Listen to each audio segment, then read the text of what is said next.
Beep. Beep, beep. Now, excuse me, do you know that there was a signal that was cut into in Britain? And it was, I think, in the 80s, just after Max Headroom. I don't know if you guys have heard of the Max Headroom video where it cut in and there seemed to be a fake, well, possibly fake, alien message come through. It's quite interesting. I don't know if anyone... Peach is evening sensei. Hi, Peach. How's your arm? I hope it is good. I thought I'd just do another little live because, to be honest, I'm getting addicted to these bloody things. I don't know why. I sit here and I think, right, okay, I'll put TV on, and then I think, no, I'm sure there's people out there that want to complain at the spelling of ancient in the background there. Please feel free to point that out. It's a typo, and it gets people talking, and it's deliberate. Wink, wink. So yeah, everyone's joining. Fake's joined. Oh, bless you, Fake.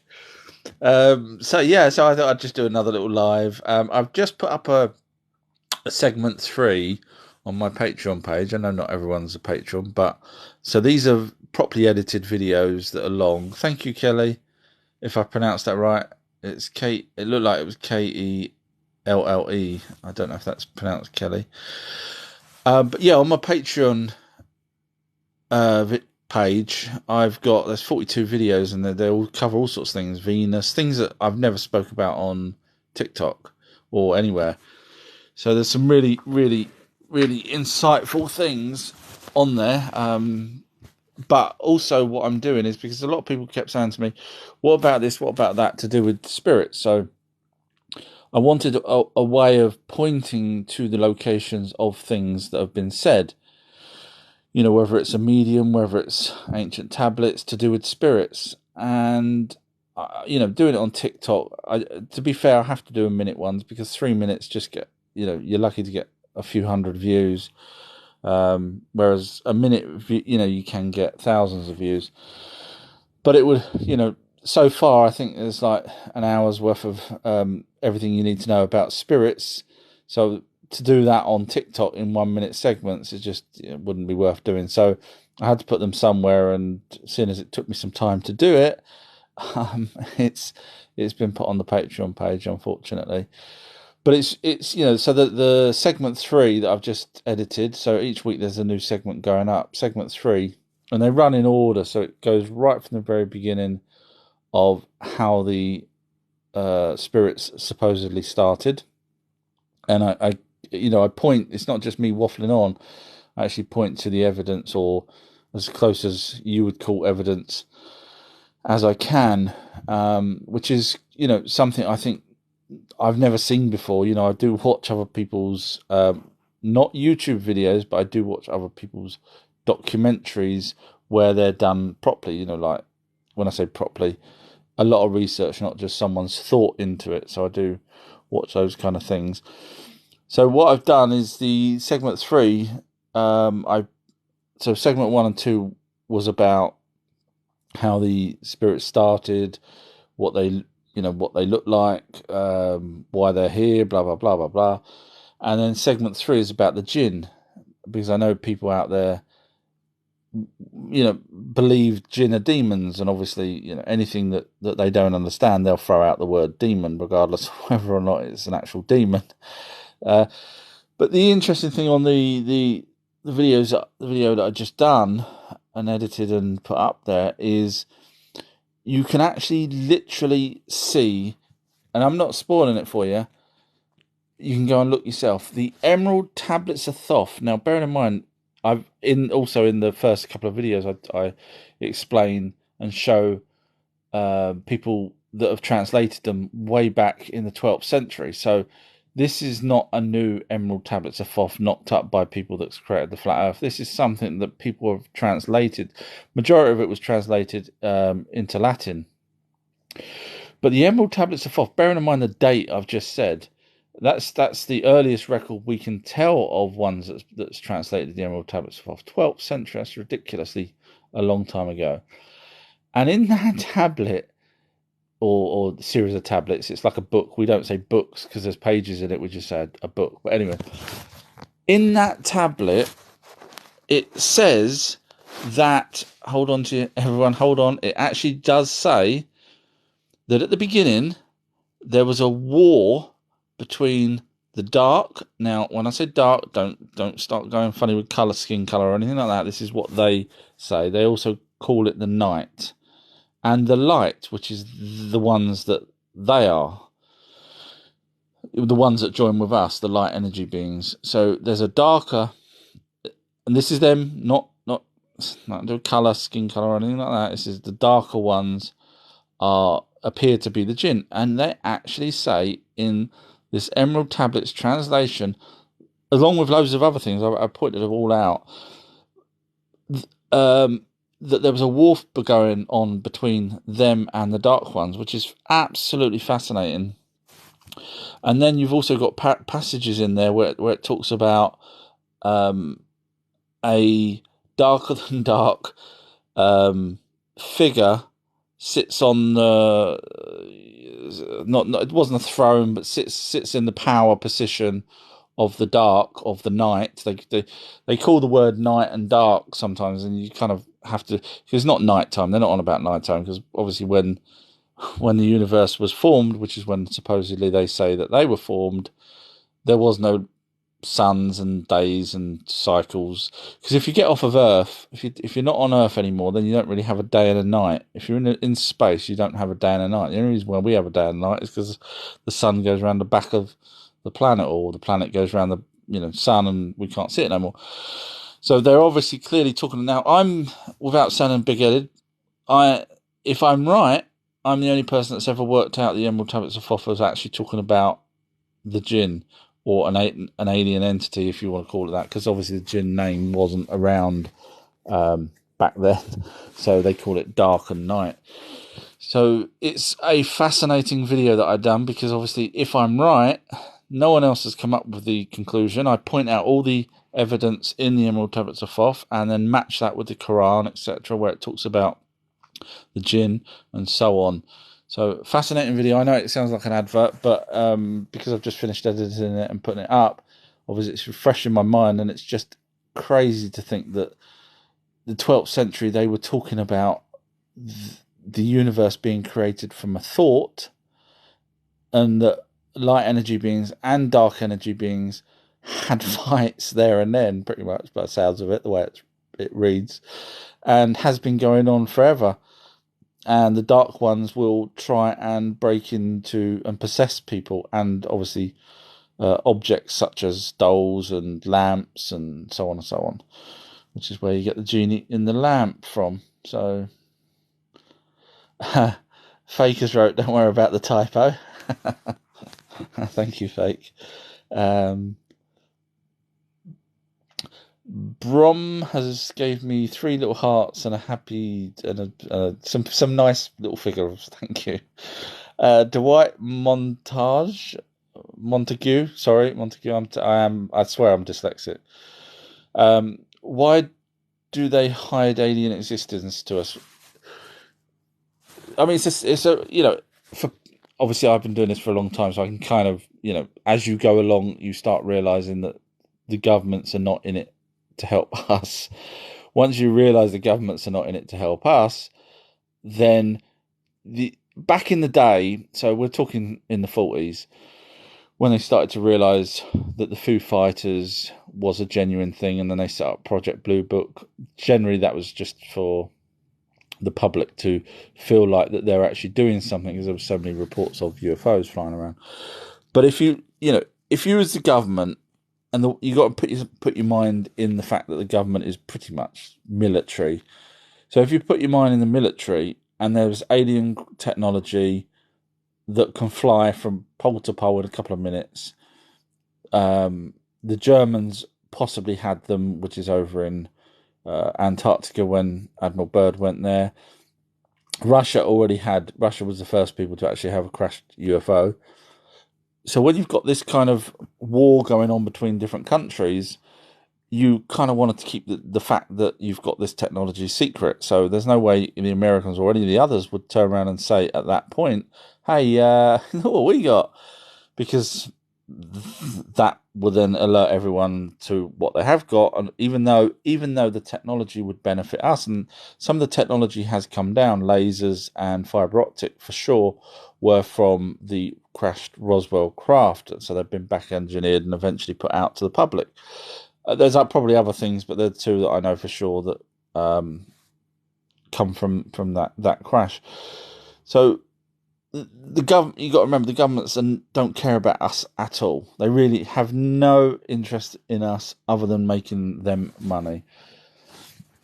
And that's really all it is to it. It's if we found out there was alien tech that could clear our waters, give us free energy, blah blah blah. They won't want that because obviously the elites, which are the ones, the sort of 13-14 families that pretty much control everything, the banking systems, the media, pharmaceuticals and so on, there's no way they want, and petroleum, there's no way they will want us to go and get free healthcare because the alien technology can actually, cure cancer and so on and so on. Remember, a cured patient is a lost patient. So there's no way they're going to give us the technology for and that's why people get bumped off. Unfortunately, they do. The people get bumped off because they're not supposed to be either creating. People have actually over time created energy devices, free energy devices, and lo and behold, you don't see them anymore. And you find out that their brakes accidentally fouled, and so on and so on. So yeah, they're not. That's why basically they're not. It's the governments, and they're the bad people. Peaches wrote, "My loose bone popped. Oh god, popped out." And moved, going to have it pinned ASAP. Oh, Peach. Jeez. So poor Peach had an accident, and he's just telling us that it's now, still bad. I thought, yeah, I don't know. It's just, I hope you're not in pain. That's the only thing I can say. Ben McDo, I can't pronounce. I'm terrible at pronunciations. Has wrote, Christian Horner. That you? Question mark. No, I'm not Christian. And I'm not. I'm not Horner. No. I don't. To be fair, I don't know who Christian Horner is. Sorry. Foxy's wrote, "What's your thoughts on ESP?" Oh, first person that's actually asked me that. So go to the top of the class, Foxy. Well done. Woo! Everybody, round of applause. So ESP, for those of you that may not remember the acronym, is extrasensory perception. So the best example I would give for ESP, now there are people out there that actually do have ESP, but the best example that a lot of people will probably know is our friend Uri Geller. So he has various different ESPs. Now the military had a project going where they would do many ESP type setups, including remote viewing, etc. And some was telepathy, various different disciplines within that ESP. But the benefit with Uri Geller is obviously he was outspoken. I know people will say he's a fraud, but when you actually do your research into Uri Geller, you realise that he's not a fraud. He was actually employed at a young age, I think 18-ish, by the American CIA for 5 years doing ESP work. So WhatsApp. if Someone has sent you a WhatsApp. Sorry, someone's just popped a message up again. Sorry, my boys just walked in. What, Clark? Dessert? No, I said after dinner. No, you don't have dessert now. After dinner. And I said dinner at 7. Sorry, everybody, one sec. Look, everyone's disappearing now because they think I'm talking rubbish. Can you go in your room? Yeah. No, you get a drink from the fridge. Go on then. We've got to use a milk cup. Sorry about that, everybody. So yeah, Uri Geller wouldn't have been used by the CIA, and that's actual fact. You can check out his credentials, etc. If he didn't have those abilities. Just for those of you that may not know how he got those abilities, a orb when he was about 6, he said in Tel Aviv, I think in Israel, where he lived, he was walking back home from school with his little satchel on his back, pair of shorts and everything, and he looks around and this light energy being, which is an orb, is coming towards him, hits him, knocks him out cold. He wakes up and runs home, and from that point onwards he has these extra sensory perception gifts, which is quite an interesting story. And then roll on to about a year or so ago, he was talking on a Coast to Coast AM, the radio show, and a listener rang in and said, I saw that happen. And he explained the same street. He explained exactly what.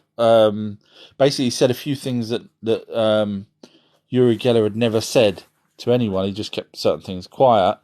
And this person, turns out he was an American army personnel over there at that point, and actually said he saw the whole event, which obviously made Uri Geller go, wow. First, because as time went on, Uri Geller was starting to wonder whether he actually dreamt that, because you do, you don't.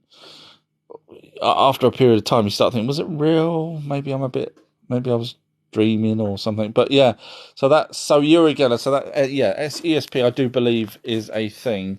With my last girlfriend, I would say things that she was just about to say, and vice versa. A hell of a lot, so much so that at one point I said, right, we're gonna have to try this. So I said, right, pick a in your head, pick a card. And so I was lying there and I was trying to concentrate, and I said, right, 7 of diamonds, and she said, yep, spot on. And we went through various different things, colours, I can't remember, about 5 or 6 different things, and finally I got them all right. The only one I got wrong was she was thinking of a rabbit, and I said frog. And the reason why, because we chatted about it, and she said you wasn't, because I spent about a minute trying to concentrate and get what she was trying to give across, and in the end she said, I just thought of it jumping, on its legs, jumping, and then I obviously got it wrong, but I got the jumping part right, so I said the wrong animal. But yeah, so I'm not saying I'm special or anything, but it just seemed to happen. And she did have a brain tumor and had various operations on that, so I don't know whether she was giving out a signal or, I haven't really had it that much with anyone else, so I'm guessing it was her that was pushing out the signals. Jade is right. Are you religious? No. Even as much as my mum back in the day made me kneel at the end of the bed and cross my hands, etc., I realised back then things didn't seem to be quite right. And then as I progressed in life, I realised that the Bible was talking about the older texts, which were talking about an alien race, believe it or not. If you don't know who that is, have a look up the Anunnaki and proper research if you would. Because obviously if you skim the surface and say Anna who, then it comes out like, we're all talking crap. But when you realise that we've actually got the tablets and we've got the carvings and the buildings and everything else, yes, and there's no point in me being religious, because all I'd be doing is worshipping the Anunnaki, and certainly they don't need worshipping. Dalton's wrote, do you think mythology is true? To a degree. So there's an actual statistic that shows, it's a good question, there's a statistic that shows that the further away something is from an event, the more it gets changed. So that's not just to go with mythology, that's also to do with modern things. So if I started now recounting something I did 10 years ago, I might end up adding extra bits and changing bits. So the problem with mythology, let's just take Greeks for an example. When you actually read, that not many people bother, but if you actually read their tablet, their text. Sorry, I was going to always say tablets, but their texts. They talk about, for example, the lands being split up into 4 and given to the gods. Now that actually happened not at the point when Greek Olympians were around, but it actually happened So let me think. Approximately 8 to 9,000 years prior to that actual information, because we actually have the information in Sumerian, which talks about the lands being divided up and given by straws, which is exactly what the Greeks said. So we know that the Greeks are not always talking about something that actually happened there and then. So where they may be talking about Cyclops, for example, it may not actually, a Cyclops may not have been in Greece. It may have been somewhere else at a previous time, such as we do have a Cyclops on a cylinder seal in the Morgan Library in America, which is a Sumerian cylinder seal. So which again shows that the Greeks were, if not, they didn't have their own, they were certainly talking about something that happened again. Why have you got 2 cups? One chocolate and one strawberry.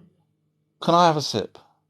Sorry, these little buggers come in and made himself milkshakes, and he's got 2 cups, one with chocolate, one with strawberry. You're going to be sick. Here you go. Thank you. Sorry, everybody, I do Careful need on a the drink. phone, please, Tapple. You spill it, you might moan, yeah. If I spill it, I'll moan, will I? Yeah. Thank you, Carl. So, sorry, going back to mythology. So, yes, true to a certain degree. Now, obviously, when you're talking about things like the Cyclops, you would say, well, hang on a minute. That can't be right. And the harpy and the centaur and all these kind of things. But then you then start looking at manipulating DNA, which we've been manipulated by the Anunnaki and the Neanderthal DNA to create Homo sapiens sapiens. And then you start reading the ancient tablets where Enki was the one that was going around doing the hybridization type things. And then roll on to Greece where Enki is also Poseidon. And then you look up what Poseidon created. And lo and behold, out of all the Greeks, he was the one that created. Now, you obviously got some people saying that they created spells such as Athena, etc. But generally, the one that was creating various creatures was Poseidon, which just happens to would have been Enki, which would have been the same person that was doing the manipulation in the first place. So, yes, I do think there was mythology is to a degree is real, especially with the hybrid type creatures. Obviously, if we've probably done, in a secret laboratory somewhere, someone has been messing around. I mean, they've done it with chickens. They've switched on the DNA on the chicken embryos, and when the chicken came out, instead of feathers, it had scales on its body, which obviously is, in my opinion, is an older. So, in other words, one of the old junk DNA that's not really junk, it's just things that we had in our past had been switched on. So, I think, yeah, basically, the bottom line is I think mythology is true to a certain degree. Foxes wrote, like the studies that have been done in ESP. Yeah, there's obviously the military have done it a lot, and they've done it very secretively as well. But yeah, there's people out there, not just the militaries, but there are people and studies out there that do look into ESP. Yeah, Twisted Souls wrote, so would you agree that we're not here alone? So when you say here on Earth or in the universe, certainly the universe has life, absolutely, in my opinion, because we've got stone tablets talking about an alien race that came here from outside. Their planet came from outside our solar system, and they flew past all the planets, named them all. And, when we found the tablets, we didn't know about all the planets until a couple of 100 years later. So someone knew about planets. So it kind of makes sense that the Anunnaki are generally, aliens to our planet. And then obviously the millions of people that over the years have been abducted or seen UFOs or been in contact with aliens in one degree or another. So yes, I think definitely we're not alone. 007 has wrote, they have always been here. The little grey, I mean, to me, the little greys, the the earliest record we've got of them is about 3000 BC. That's my opinion. That's when the carvings and things and the Hopi Indians talked about them and that kind of thing, the little star people or the little ant people and whatnot. So prior to that, I think it's only been the Anunnaki that were here. Peaches wrote, "Are we us or just a vessel for the spirit within us?" We are us. We're not. We're not just a vessel. We have a life. It's a good question. We have a life. We come. We die. The spirit that joined with us is tagging along, basically. So it's not. We're not for that. Although abductees have said we're classed as containers because obviously we don't. To be fair, I don't know how long an alien. Obviously, the Anunnaki lived tremendously long, but I don't know how long a. Now, I have heard stories that the same Greys had picked up people over their whole life, and the Greys look exactly the same as. But we do realise now that some of the Greys are android type ones. But so let's just assume that our lifespan of let's just say 100 years is not very long compared to other races. So when they're dealing with, and they do deal with, I've heard stories of the Orion Greys dealing with orbs, which is the spirits. If they live a long time and they deal with the spirits, knowing that they can come in and out of our bodies and stuff like that, then really to a Grey that will see us for a fraction of time in the big scheme of things, like the Anunnaki lived for at least 900,000 years, which is a hell of a long time. So we would just, would come and go to them in less than a year or whatever it would be in terms. But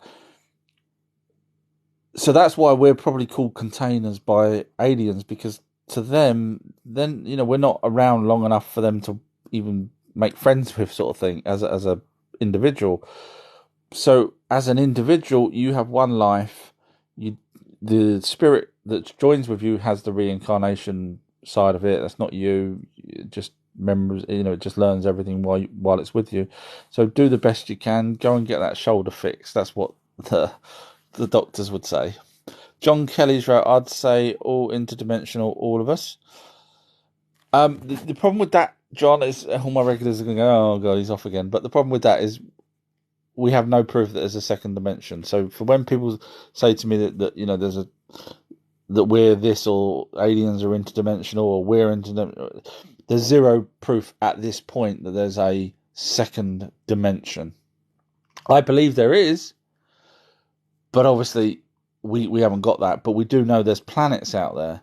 So when people say aliens are interdimensional, and I say, but there's planets, and we've got real planets, but we've got no evidence of interdimensional. You see where I'm going with that? So that's my problem with interdimensional. Nicole has wrote, "I believe in all of them." So that would be aliens, Bigfoot, spirits, ancient spelt wrong, and aliens. Good, yeah. I don't know if you've done any research into it, but be interested to know. Peaches wrote, just that some people have woken up from a severe accident speaking a different language. Yeah, didn't I cover that on one of my videos? Shame on you, Peach, for not watching them all. But I am doing that, everything you need to know about spirits. So when I get to the segment of, which are on my Patreon page, they're long videos, edited properly, not me filming the screen as I normally do. So they're long, proper. It's a proper documentary, basically, of all my knowledge for 40 years of talking, reading and talking to people and whatnot. So the reason why people come back with gifts, in other words, they can now paint, they can now speak a different language, etc., is because what happens is a near-death experience. The spirit that's with you, the entity that's with you at that point, thinks you're dead. So it bugs out and it goes off. And then suddenly the doctors resuscitate you and a different orb jumps in. And now, instead of the last memory being whoever it was that was in that other orb, so let's just say Fred. Fred was the last person that was inside the orb, energy, ball, light energy being, whatever you want to call it. So Fred was inside that, and it's with you. You know, so all your life you may be picking up little things that Fred might have, just subconsciously might have thought or done, just because obviously it's like the energy being is like a hard drive, just it moves from one computer to another. Doesn't mean the files were created on that new computer, it just means you can access the memory of. So that's really all it is. That's the way I see it. So when a new spirit joins with you, and there is stories of people even at birth where the baby had died, and he remembers the spirit leaving him and another one coming anyway. So you end up with a different spirit that's now the last person probably wasn't Fred anymore. It was obviously someone different that was with, say, Julie, for example. And Julie could paint and Julie could speak German. So basically the hard drive then plugs into you, which is the light energy being, spirit. You come back to life, and now subconsciously you keep getting her memories instead of Fred's memories, because Fred's not there anymore. And lo and behold, you can now speak French and German, etc., which makes a lot more sense than suddenly dying and coming back without any explanation and having these gifts. So, and again, that's not me. That's so much research been done into near-death experiences. And when I get to those segments on my videos, on this documentary that I'm doing, and 3 segments are already up on my Patreon page. When I get to those, I'll be covering proper, although I try my best on TikTok, I will be going, as I have been on the first 3 segments, into detail about all sorts of things. So, yeah. David's wrote, nice to hear you live, sir. Thank you, David. I guess you've watched some of my videos then. Thank you. It's very nice for you to say. Donna's wrote, do you believe that we can biolocate? Part here and part the other side, and part experience in other life. We can't. I mean, we're literally just flesh and bone, and chemicals and whatnot. The light energy being that joins with us can. So if when you say biolocate, you know what I'm saying. Biolocate. Really, it's the entity that can do that. That can bug off, go wherever it wants, possibly go to another dimension. Obviously, we don't really know if there's a second dimension. We all guess there is, but so it's not you that would leave because you're just still there. You're lying there in your bed or whatever you're doing, and but the spirit can, and then it will come back, and you are in a what they call quantum entanglement. The chances are that even though the spirit has left your body and goes off and has a little adventure at night, you possibly are still connected to that because of the quantum entanglement theory. So that's why you can feel like you're flying and stuff like that, even though you're not with it at that point, if that makes sense. I know it starts getting into things that we struggle with, but yeah, that's the general consensus of it. User 92 has wrote tubular UFOs. Are you referring to the cigar-shaped ones? I'm guessing you are. Some people say that they're the reptilian ones. I struggle with that. Now, these, if you're referring to the cigar-shaped ones, well, lo and behold, our friend Gene Roddenberry had seen one of those, and it had windows on it. He used to be a pilot, actually, for the Air Force. And lo and behold, he then wrote Star Trek after seeing said creatures with big bulbous heads in the windows. And then he made the first pilot episode called The Cage, where people were captured. So you got to wonder if there's actually more to the story of I found out there's more to the story of Gene Roddenberry. He was actually taken into Britain. I won't spoil it because I want to do some videos as I get round to it. But I don't want to spoil it. He was more involved in UFOs than we actually realise, and not just seeing them, but he ended up being in a committee. Long story, won't bore you, but fascinating. So yeah, so I don't think they're the reptilians because simply they're high altitude craft. So they don't come down. They don't seem to come any lower than up in the air. Not like a little disc shaped one. And the other reason why I don't think they're reptilians is because the chances of the other aliens allowing reptilians to come into our atmosphere, and I say atmosphere, not through the firmament, they wouldn't do that. They wouldn't let reptilians in, I don't think, to fly around in these cigar-shaped craft. Chris has wrote flat or round. I'm guessing that's the Earth. It's round because still to this day, no one's debunked or even answered my 10 or 11 simple questions. Simple questions.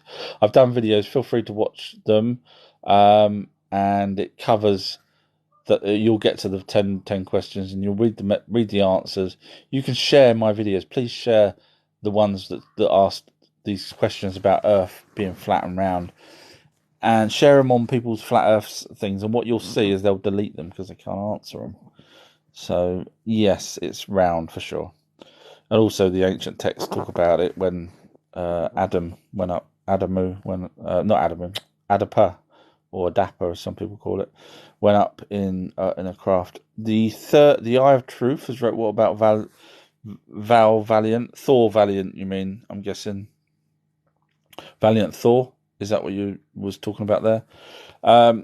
Yeah, I don't see him. He was supposedly there for at least a year. So he's an alien supposedly from Venus. Came here to help us. Called himself Valiant Thor. Looks like us. Short back and sides, and was allowed to walk around in the 50s or 60s. I can't remember exactly when Thor was around. No, it's not Chris Hemsworth Thor. It's just a name, Valiant Thor. And he was allowed to walk around the White House, and he was supposedly helping the military or the government. I mean, we see no benefit from that, so it didn't. You know, the world's probably got worse since then. So I don't see the benefit. And plus, also, let's be honest, people have been killed for less. You know, we've got photographs of Valiant Thor on the internet, which means a photographer was allowed to take a picture over a space of a period of time, different pictures of Valiant Thor, and you know, he was just walking around the White House. There's people that's been killed for just mentioning things, let alone actually having an alien walking around. This is after Roswell. So people in Roswell were sworn to secrecy, absolutely sworn to secrecy. You know, on their deathbed, they would then give out their confessions of various things like, "Oh, yes, I did see a little body" and all this kind of stuff. But they were petrified. So to have an alien walking around the White House, hello, morning.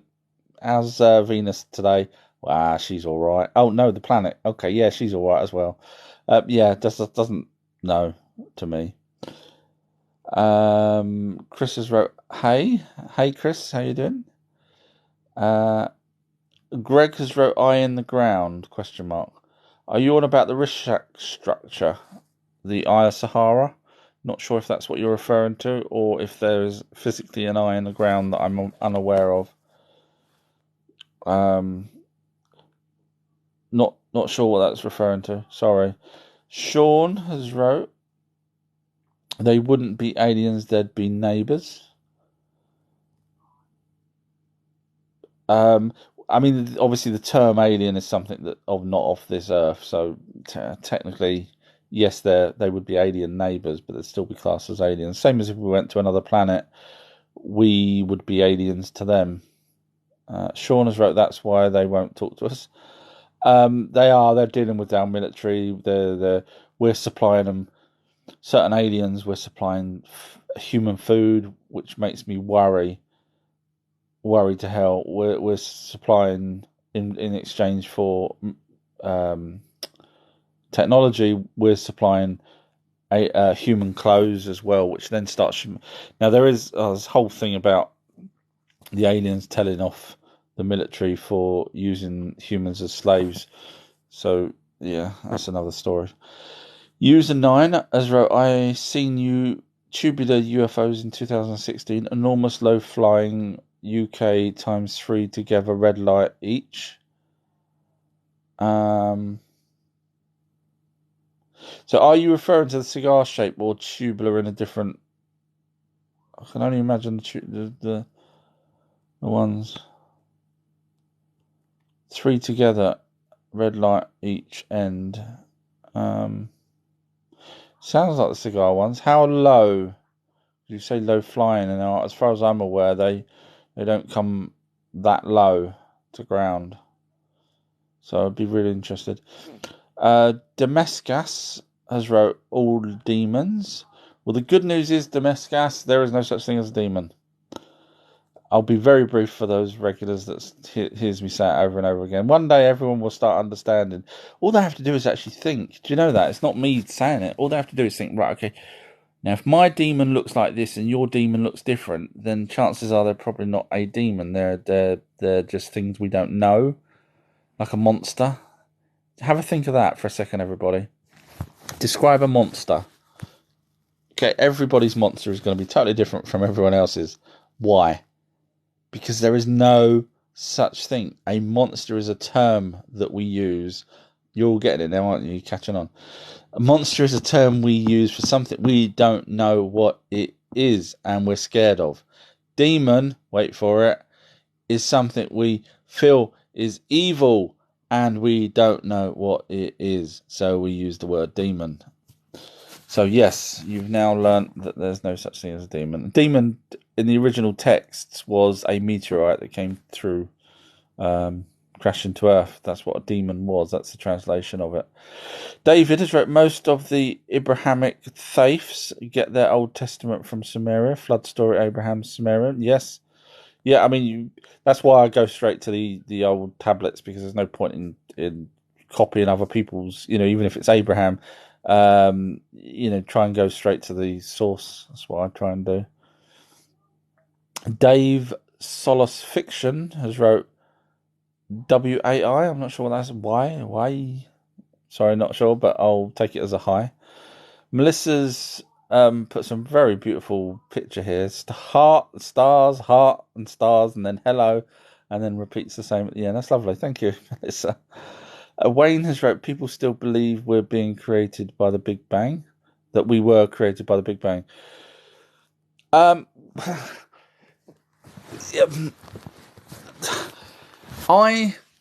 think there was a Big Bang for a couple of reasons. One is the Emerald Tablets of Thoth dates back to the 12th century, and it talks about our universe being created by a thought, which is, you could say, okay, those people, but that's just a translation of much older text of the proper Emerald Tablets of Thoth, which would have been dated back to, to be fair, I don't know, but obviously no more than 10,000 years, because Egypt wasn't flourishing at that point, because obviously, thank you, Jennifer, for the rose. But the Tablets of Thoth was written by Thoth, which would have been Ningazida in Sumerian times, who was an Anunnaki. So if he's writing something about spirits and the creation of the universe, same as we've got the tablet in the British Museum called the Umm Elish, which talks about how Earth was created, we kind of got to listen to it, because they're either had a hell of a guess back then about planets and everything else that we later on found out were true. They either had a hell of a guess or they actually knew some stuff. So, but the reason why I say I think it's a Big Bang is not because there's nothing and then suddenly Big Bang like that. I'm more on the side that a race, just like us, are messing around with the Hadron Collider, just like we do, trying to create the God particle, just like we are, and accidentally create a mini universe. Now, to everything inside that universe, it's not mini, but to the creatures or the people that's accidentally created it, or even possibly created it on purpose, now that matches then all the criteria we need for the Big Bang. So first of all, we've got what was before the Big Bang? 2 atoms. Now forget how their universe got created, I don't know. But our one, which obviously seems to be expanding out according to science, and obviously the Emerald Tablets of Thoth, which I do have to take some information from. You do. You can't just say they made all that up, even though they got 99% of stuff right. You can't. So, what was before the Big Bang? Atoms. In my case, is there a creator of everything, as the Anunnaki and the Little Greys say? They also say the word source. Yes, there would be a creator of everything, because it would be the scientists that were messing around with the atoms. And would it expand outwards just like our universe is doing? Then yes. So that's what I think. I don't think it was just nothingness and then suddenly something. I think there was something there prior, at least for our universe. Cheeto has wrote, wasted 40 years, still got no evidence of any. Oh, the problem is Cheeto's gone. You do realise that, everybody. What happens is numpties who have no pictures will come on, say something like that, and then run away, because obviously I will then challenge them and point them to evidence. But Cheeto's done a runner. So unfortunately, Cheeto, when you say wasted 40 years, I would then say you're a numpty. So sorry. Damascus wrote, do you know about the firmament? Yes, I do. The original texts, forget the Bible, forget the YouTube people. Honestly, forget the YouTube people. Go back to the original text. Talks about it in ancient Sumerian texts. And the Anunnaki struggled to get through the atmosphere. And guess what they called the atmosphere? The firmament. They struggled to get through our atmosphere, just as our rockets struggled to get through ours.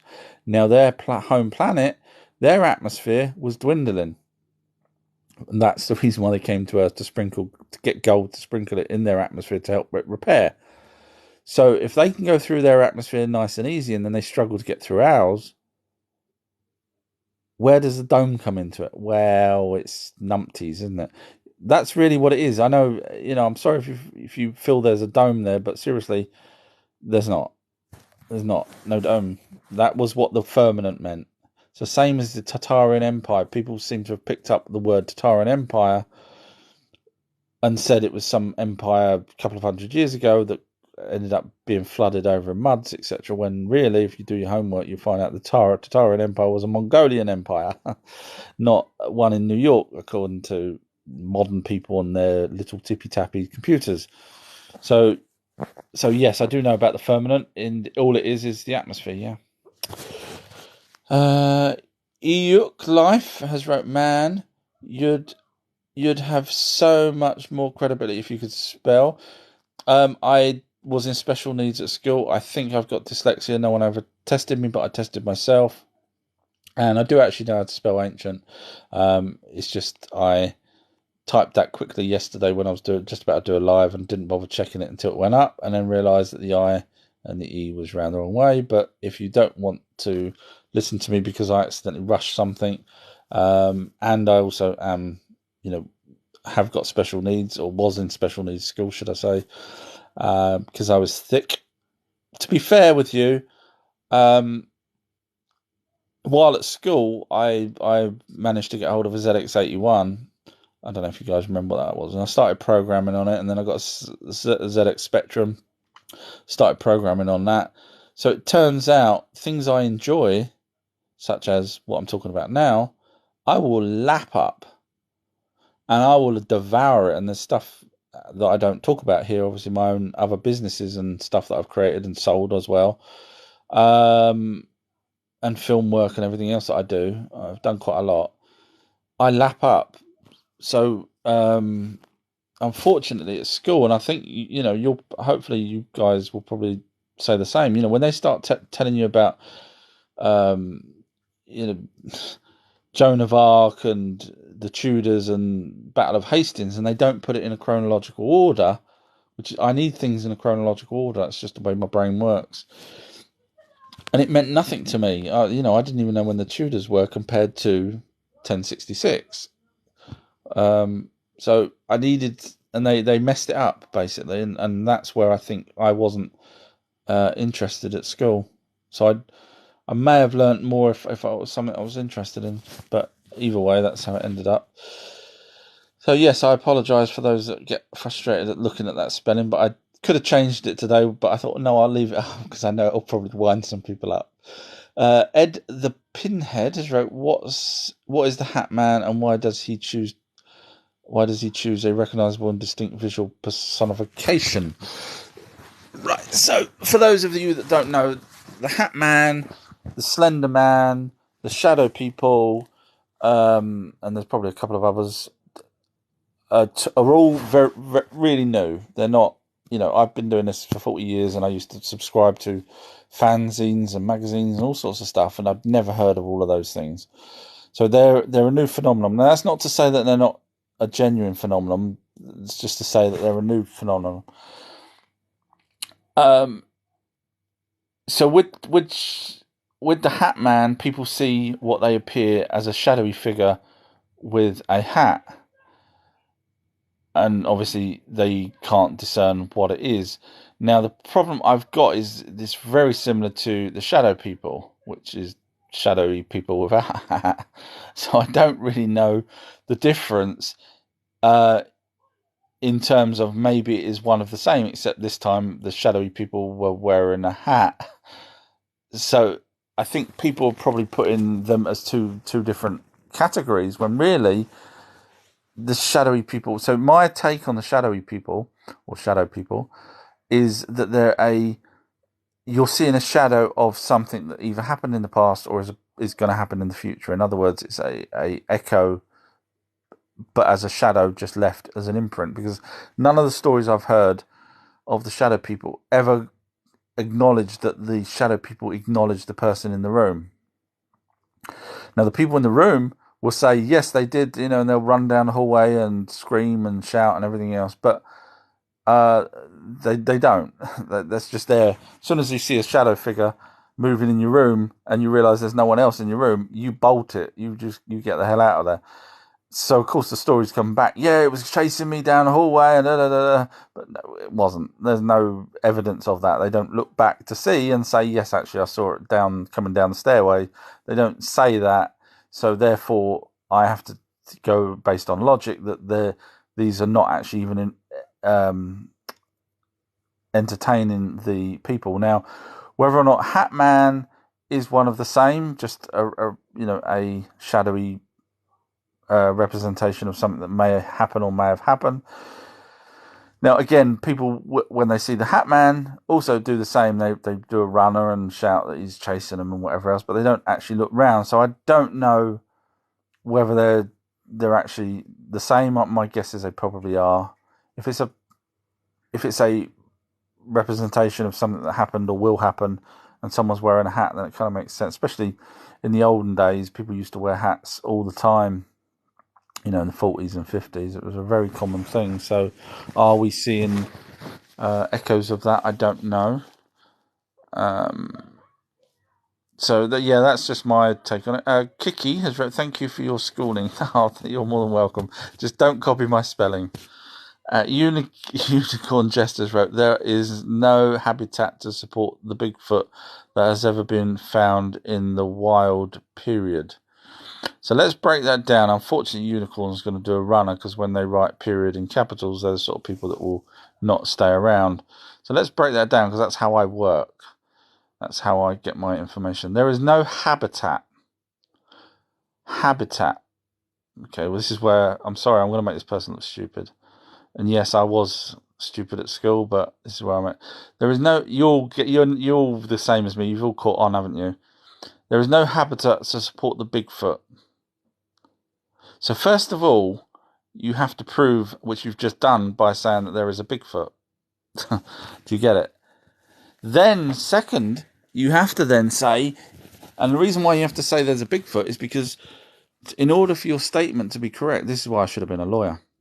In order for your statement to be correct, you must know what the habitat that a Bigfoot would require. So therefore, the Bigfoot must be real in order for you to be able to know the habitat that a Bigfoot requires.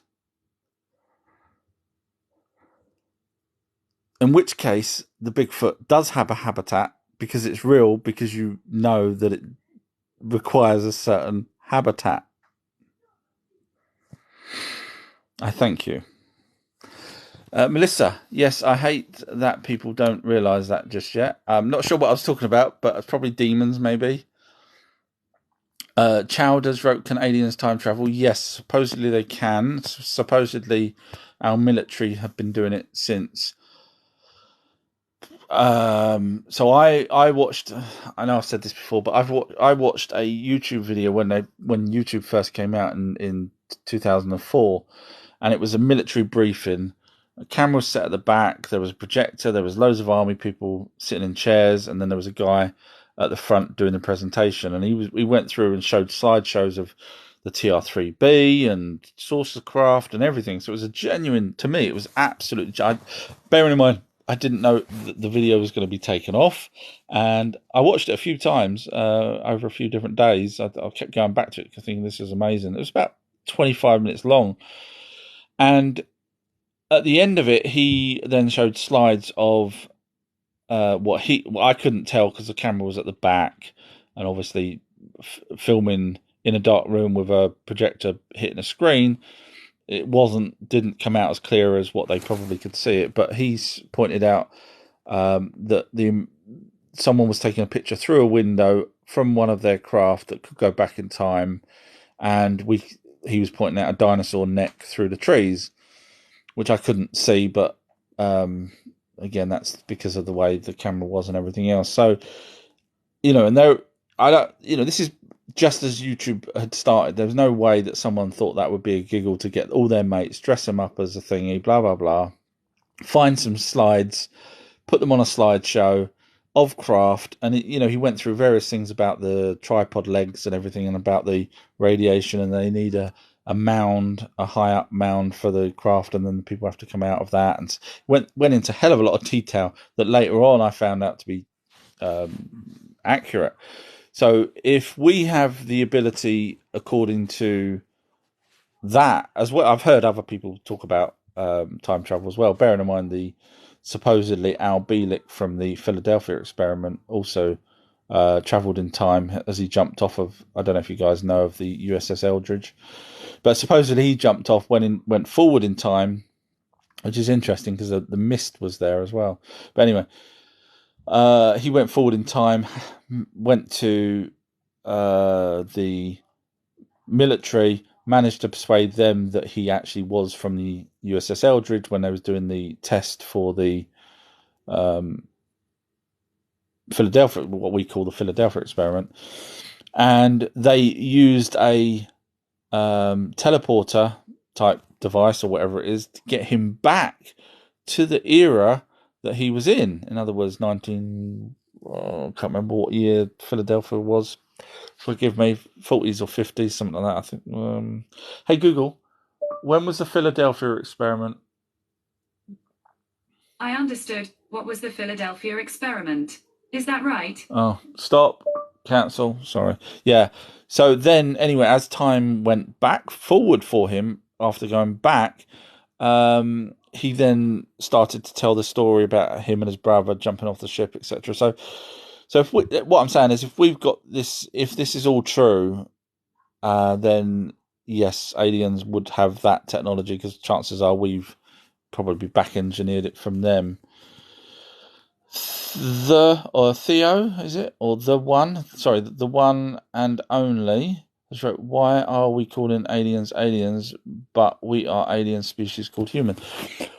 Technically, we're a hybrid from Neanderthal and Anunnaki, which were aliens. So,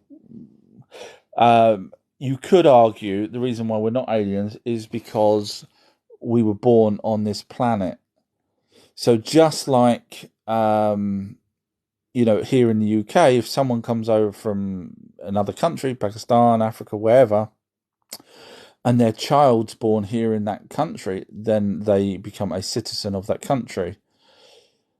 So I'm just guessing that that's how we could describe ourselves. We were born on this planet, therefore we're kind of native to this planet. Siegfried Fried has wrote, I have an... Oh, sorry, did that scroll all the way down to the bottom?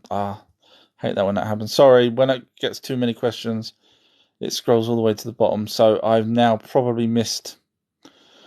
Sorry, I've probably missed questions. Forgive me.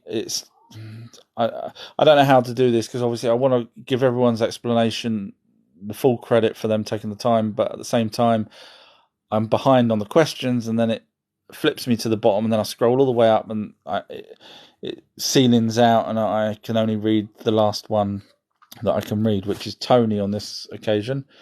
Tony's wrote, their consciousness is much more developed, allowing them to achieve ways to attend 3D without form.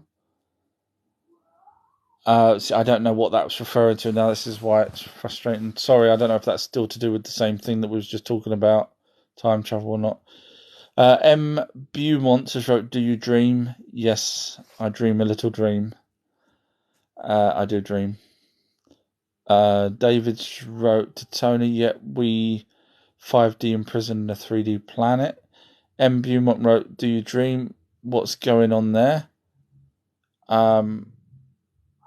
I dream... sadly, my dreams are like films because all my life I've been dealing with films, or most of my adult life. So I in my dreams, I sometimes stop and change the angle and go back and rewatch it from a different. It's crazy.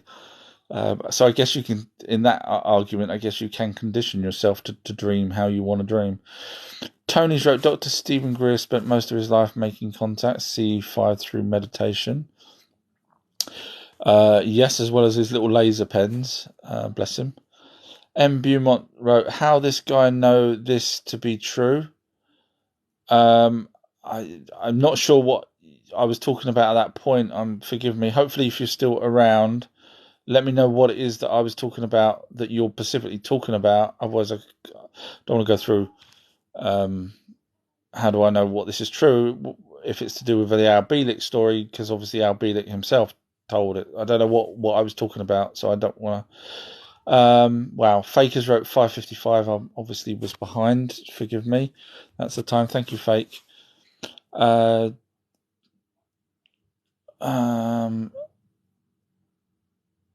M. Beaumont wrote the way I see it, and then laughing. So, in other words, at some point, I was talking about something where my 40 years of research has led me to something that I concluded, and therefore I said that's the way I see it, which is a logical explanation, because obviously if you was in a court of law, then you would see it that way as well, whatever way you're seeing it.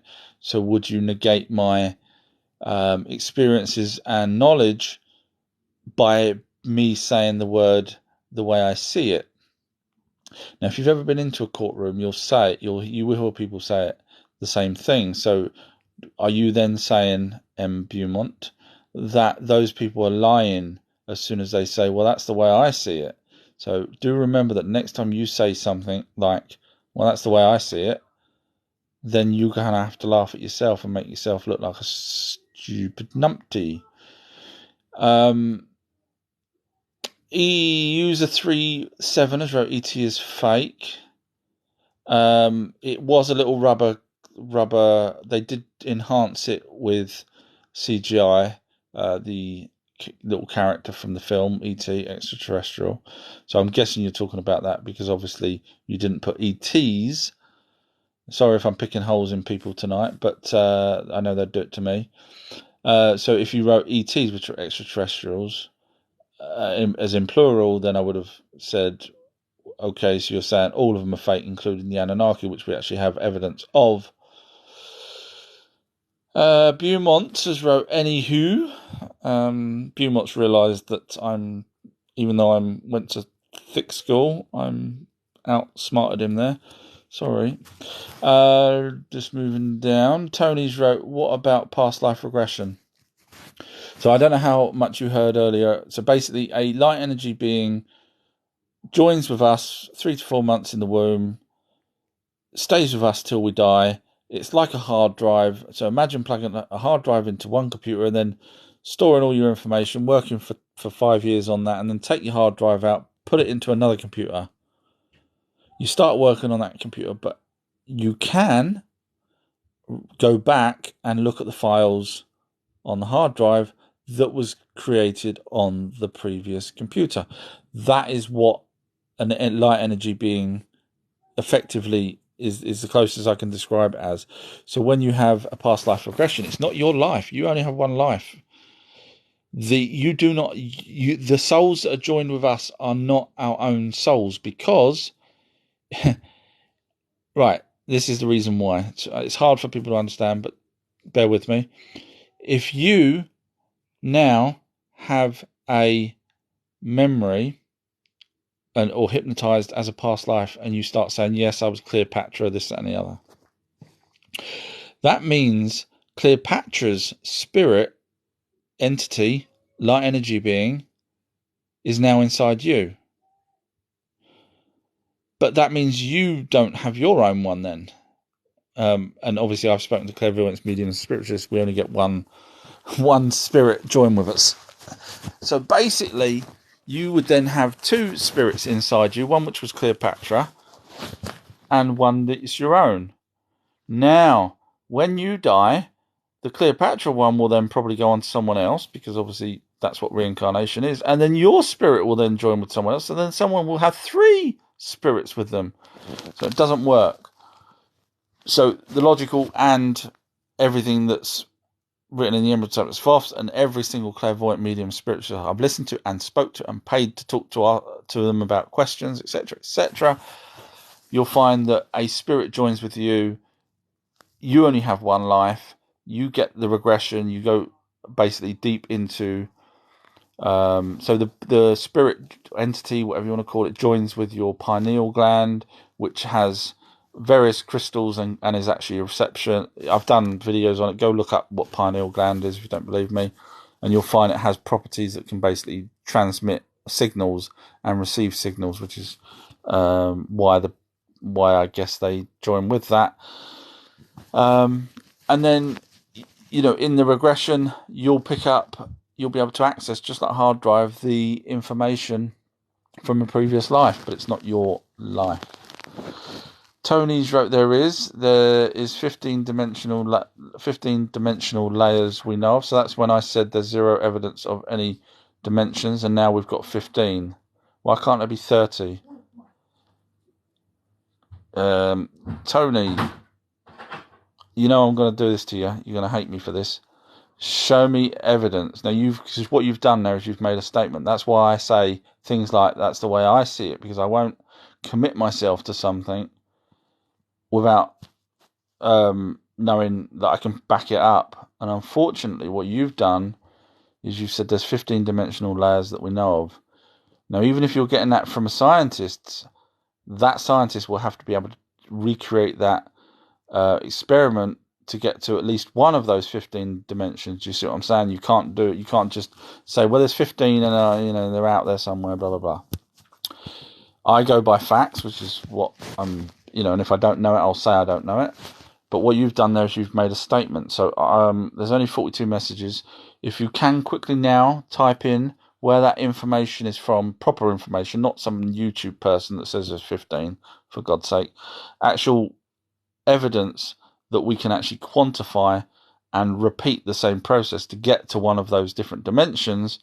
And when I say get to it, we're not on about like quantum entanglement where something blips off, a particle blips and another particle, because you do not know whether that's in a different dimension or whether or not that's actually at the end of our own universe. You see the difference? Because you would need to know that those 15 dimensions. This is why there isn't. I hate people. Right, 50. So to have 15 different dimensions, you would have to have explored the whole of the first dimension. Do you understand? Because if you're then saying that there's a second dimension, you would have had to have explored fully the first dimension and not say, the second dimension is actually the end of the first dimension. In other words, so go back to the Star Trek episode where no man has gone before, and the Enterprise gets knocked off, and it goes out, and there's all these coloured lights and everything floating around the Enterprise. Looks nothing like space that we're aware of. That's why it's called where no man has gone before. Now, if you poked your head through a portal and looked at that, you would say that's a different dimension. Do you get the logic? It's not a different dimension. So in order for someone to say there's 15 dimensions, and I will challenge anyone, including scientists, because they will have to say that the first dimension has been fully explored to know that the second dimension isn't still part of the first dimension. Yes, I should have been a lawyer. Sorry, Winnie's. Sorry if I sound egotistical, but obviously people try and knock me down, so sometimes I have to show them. Winnie's wrote, "Hi boss, hi Winnie, how are you doing?" It's one of those nights today. Jennifer's wrote, "Hello from Albuquerque."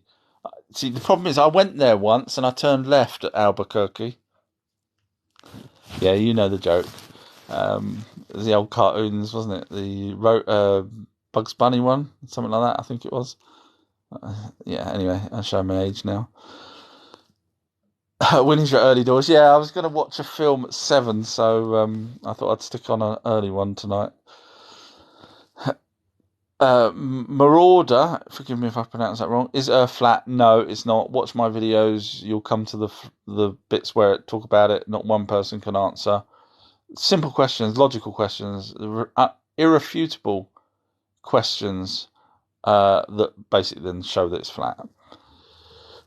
But you'll never see anyone reply to them because they can't. Winnie's wrote, "More great info and videos on YouTube, Outer History, or become a patron and get more juicy stuff." Oh, that's very kind of you to say. So what Winnie's done there is advertised outerhistory.co.uk, which is my website, which has got 800 odd videos where I go through all sorts of different things.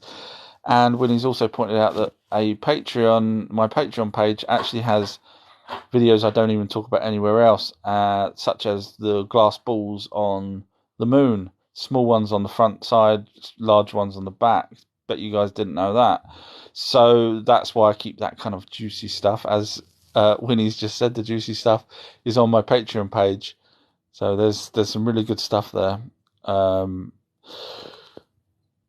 Winnie has wrote, "Is AA Mac still available?" AAMACH. You got me, Winnie. I'm sorry, I don't know what AMAC is. I'm probably being a numpty. Sorry. Jennifer's wrote, "C5, which aliens are responding?" So that's Stephen Greer. Sorry, Dr. Stephen Greer. With his as far as I know, just from my memories, he would say certainly the Greys. You'd probably need to look into what he claims, because he's actually got a lot more information than just the craft flying when he goes. So basically, they go out. He has a group of people that go out and they meditate and they see a UFO flying. And sometimes the UFO is so far away you can't even distinguish. You can just see a light, so it's hard to know. Clark, what are you doing? Sorry, my son's decided to come in and be annoying again, as always. Right, go in your room. I'll be doing dinner shortly. Go in your room. Okay, look at my laundry now. So yeah, I wouldn't know the answer to exactly what ones he would be seeing. You'd probably need to ask him that. Wardy has wrote, "Mine's Jeffrey Epstein." I never really followed Jeffrey Epstein, so I don't really have no idea other than he went to prison or something. I don't. Or killed himself. I don't know. I really have no idea on Jeffrey Epstein. Sorry. Tony's wrote, "There is aliens that have been described as demonic." Yes, by people that have no idea what the word demon means. So I would say, so let's just take your comment there. So if I said Mr. Gates, let's pretend there's a person that likes Windows and we call him Gates, is demonic, you can't say no, he's not. Because just, well done, Clark. Right, go in your room. Okay. Sorry, everybody. because if you say that there is aliens that have been described as demonic, that basically means they have no idea and they're just saying that they believe they're evil.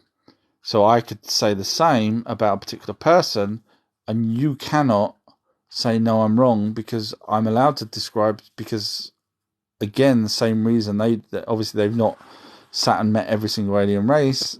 So, yeah, I would say, and obviously there's no such thing as a demon. It's just a name that people give to something that they're scared of, that they believe is evil. Winnie's wrote, anyone seen the SPC-163 being? I know of it. I'm rattling my brains now. Sorry, Clark, go in your room. You're making me forget stuff. I have to go back to school otherwise.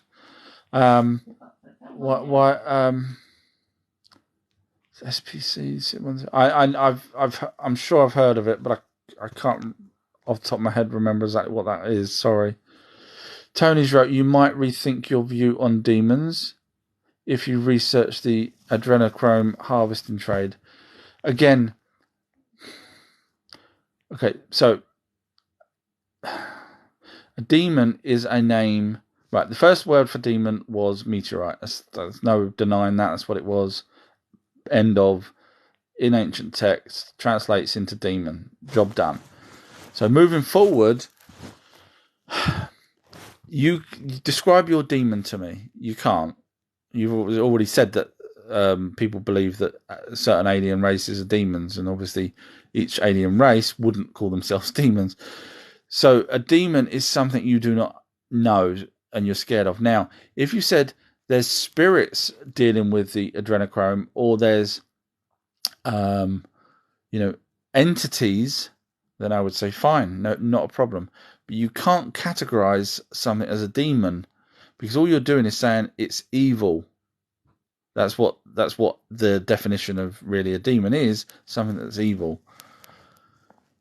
So when you say I might rethink my view on demons, I can't, because you tell me, the red demon, the symbol that we see as a red demon, with the horns and baloney, that's only 150 years old. And yet the first words for demons go back to ancient Sumerian times, first ever written language. So which one's more right, the red demon or the original? You see where I'm going with that? Winnie's, thank you for supporting the host with gifts and likes. Oh, I've been closing my eyes, so I haven't really been seeing if anyone had, but thank you if they have. MH Lovers, where are the emerald tablets? So the emerald tablets have gone missing. Now, they either were stolen or hid deliberately, but the earliest translations we've got of them are from the 12th century, which is quite a long time ago.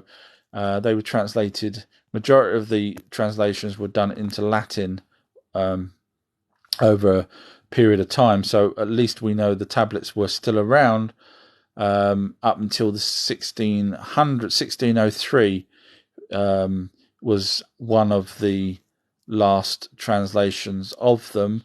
I know that because I was doing a video just today dealing with that. So yes, so unfortunately the tablets are gone, but we have got various different people's translations of them while they were still around. So the actual physical tablets are gone, but lots of different translations of them. Sigfreud, I'm guessing that's Freud, as in Sigmund Freud. Forgive me if it's not. Your voice is so familiar. Have you been in YouTube? Have I been on YouTube? Not well. Obviously, I've got Our True History on YouTube.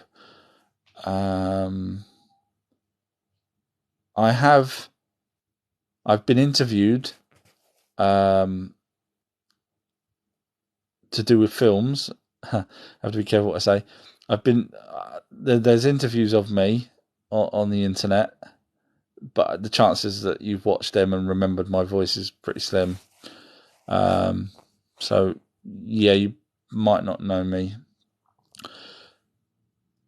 Winnie's wrote block and bless, boss. I'm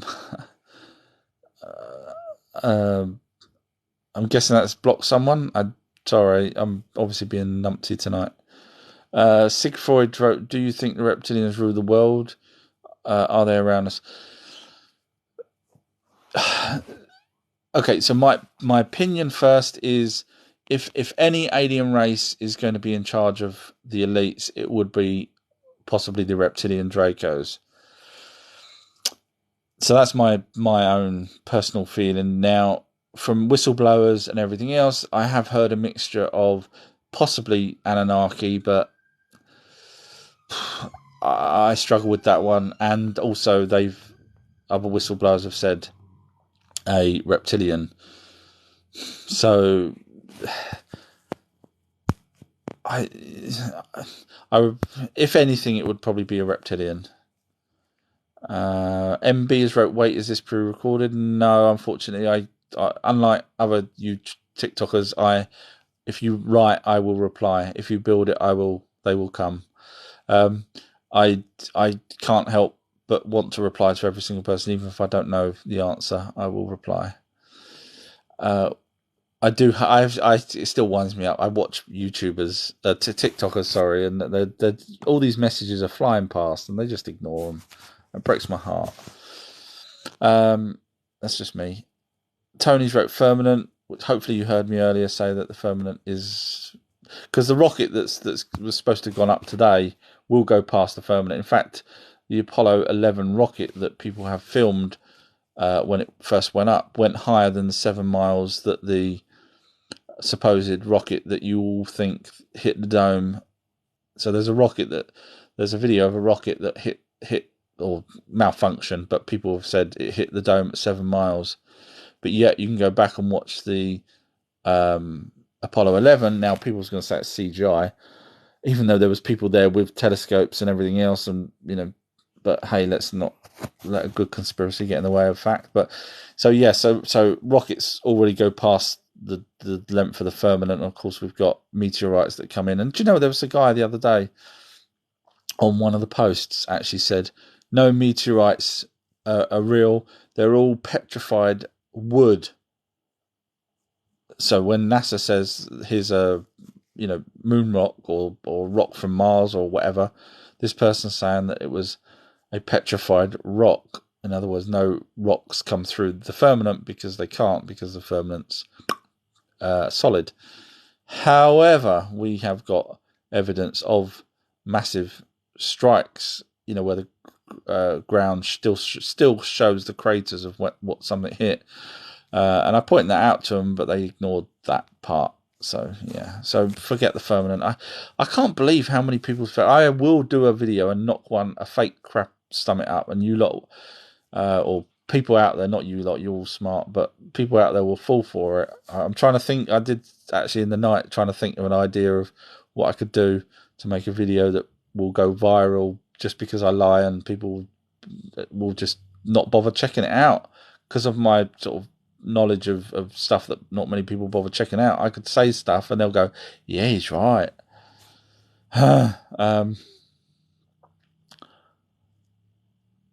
Fakers wrote to Winnie, he's got to keep up his numpty list. Sorry. Oh dear. What's the world coming to? MB's wrote, but why is he reacting to people I don't see in the comments? Laugh out loud. Is he reading the questions from somewhere else? No, I'm not. It's all TikTok, I'm afraid. Double Dots wrote, who or what do you think built the pyramids? The Anunnaki built the pyramids. There's tablets that people have found, translated, that literally say it was Ningazida that designed the tablets, and explains why they designed the tablets, because they needed designed the pyramids because they needed a beacon that went up into the sky, into space, because the landing pads that they had originally were all flooded over. So we're lucky that we've got that. They don't say how they built them, but they do say why.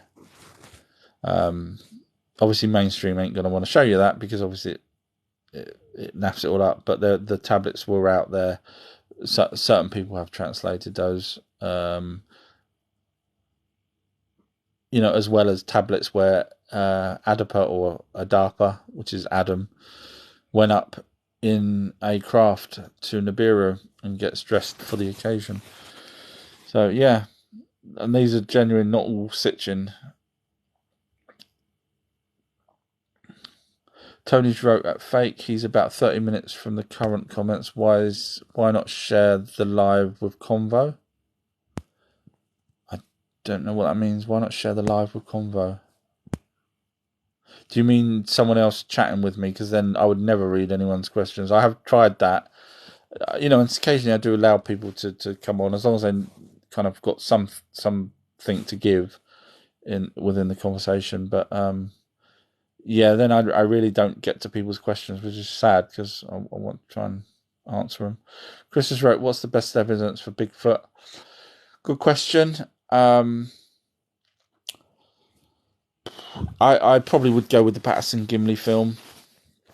There's people out there that say it's been debunked, but when you look at the people that debunked it, you realise that they worked for a particular university that was funded by a particular group of people that will never want. Yeah, so Patterson Gimli, I would say, is if you're going to film something, you make sure you can see it clearly. You don't film it walking off in a distance. You and shaky and everything else. I mean, you could say, well, there's people out there that fake stuff, so they deliberately shake it. But obviously, the guy was sitting on the back of a horse, and it didn't have a Steadicam back then. But no, they only done one take, and the fact that they even added, if it was fake, even added boobs to the female Bigfoot. They would to go through that length of aggro is fantastic, and they didn't really make money off of it. So again, it's not worth their while doing. And I think they did sell it to some news stations, but obviously, they didn't become millionaires from it or anything like that.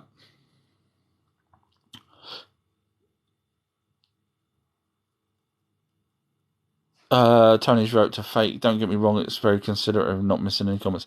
Yeah, I just, if you guys type something, I've typed on other people's lives, and it just, they just don't even look at the screen, and then my message gets pushed up, and I think, but I really wanted them to answer that. So then I type it again, and they don't answer, and I just get frustrated. And that's just not me. I can't do that. Tony's wrote, like an open discussion. Yeah, so because I had a train crash the other day when I let someone on live, and he, for 15 minutes just kept saying, to be fair, I think he was drunk, but that's fine. But he had no idea what I was talking about, and of course, all my followers or all the people that was listening at that time was saying, get rid of him. So ideally, I like to know. That's why I chat to people prior before letting them on. Obviously, my regulars, I know the regulars know stuff and whatnot, but. One Brad has wrote, what's the craziest UFO experience you've ever had? Do you mean, obviously not many people have more than one UFO experience. So I'm guessing really what you're trying to say is the craziest UFO experience I've heard. I'm guessing that's what you're referring to. I'm just trying to think. Give me a sec. It's an interesting question. I'm not going to say my one. I did see one, which I've said many a time on lives. I'm just trying to think what would be the craziest UFO story.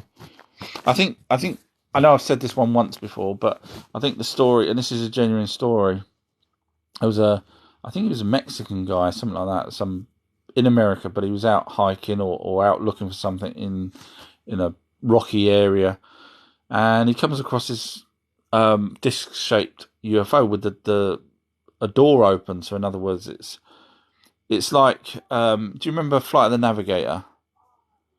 It's similar to that design where there was sort of where it was a ramp, not steps, but a ramp that went up. And he was really, really curious, and he stuck his head in, and a blast of something went into his face that started to burn him. Now, he doesn't know whether it was like an automatic reaction, this thing, or whether there was a little alien in there that had a, fire extinguisher type thing, or a gun that had used this radiation type stuff. Anyway, he got burnt. He'd done a run. I went back to the hospital, and they said you've got some sort of radiation burns, etc. And that's, so there's a genuine story, because obviously the guy, you don't normally get radiation burns for doing nothing. So yeah, I find that fascinating, that one. Unicorns wrote, I'm very UFO-holic, but sometimes I doubt this. No problem at all. I'm not here to convince anyone. I'll point out my part, but if they say something that they believe is true and I believe it's not, then I'll reply back. But that's about it, really. Fakers wrote to Tony, there are times where the live is open to guests, but due to random and trolls, he asks for pre-setup to go smoothly. Spot on. You said it so much. All that me waffling on about the train wreck, you just said it so perfectly. Unicorns wrote, I want to see a UFO. Depending where you live, obviously, if you've got cloud cover, that if you're in the UK, the chances of you seeing a UFO is really slim. There are people such as Dr. Stephen Greer that has these groups that go out. It's not just him. If you want to see a UFO, try and get yourself to Skinwalker Ranch. Chances are you might see one. They've seen quite a few over the years. But yeah, generally, imagine an ant sitting there looking up thinking, please come down and talk to me. We've got our own lives, we're doing our own things, and generally UFOs are like that. So if you see one, they're more than likely doing their own thing. Fridges wrote, aliens, ... enlighten me. NGL, I'm a big believer. I mean, if you kind of point me in a question, really, because there's 99 messages still, it shows here, so I don't know what. Obviously, you're a believer already, so I don't want to bore you with same old stories or things like that. One Brad has wrote, what comments is he reading? Laugh out loud. Yeah, I am behind them. Kermit the Frog has wrote, hi there, Miss Piggy. No, he didn't read that. Oh, hi, Kermit. Hey. Sorry. He's wrote, what about Yetis? What about Yetis? So Yetis is just another name for Sasquatch. None, according to any serious researcher, are white. They may grow old and have grey hair, but they're not. There's no white abominable snowmans out there. Even if you think there is, according to serious researchers that have looked into this, and all the serious ones have looked into this. So anyone that hasn't, that says they're white, are people that either may have seen an older one or just saw one covered in snow or something else like that. But I don't want to waffle on about Bigfoot because you've not sort of asked a specific question, so forgive me.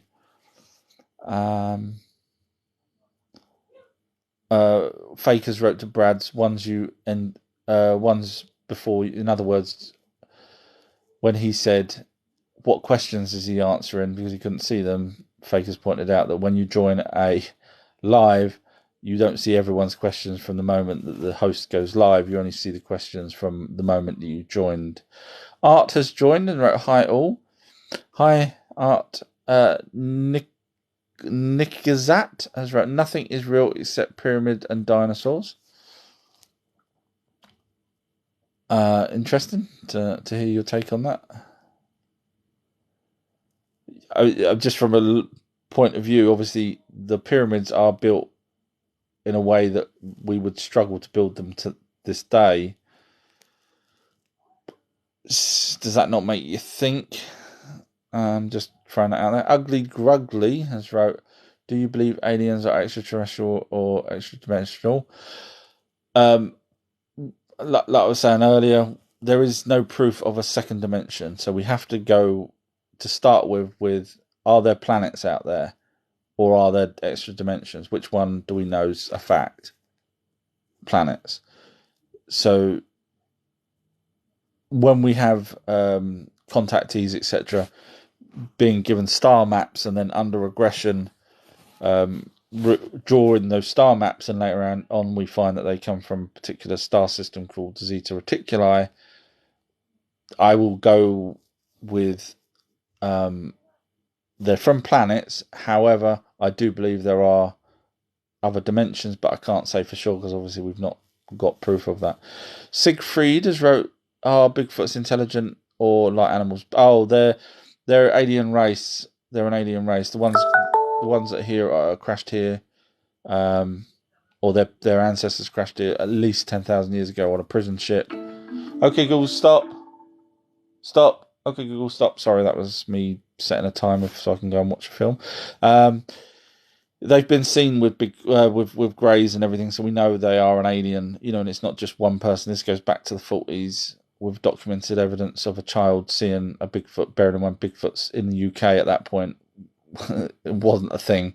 So for a child to actually have that written in a newspaper saying that he saw little greys, obviously he called them green. Well, he didn't call them green. That his accent. He was trying to say grey, but the news reporter wrote down green, and that's where the word little green men come from. So, yes, they're intelligent enough to be able to fly craft like Chewbacca, which then you've got to wonder where the hell did George Lucas and Spielberg get all their ideas for Close Encounters, etc., which is based off of a thing called Project Serpo.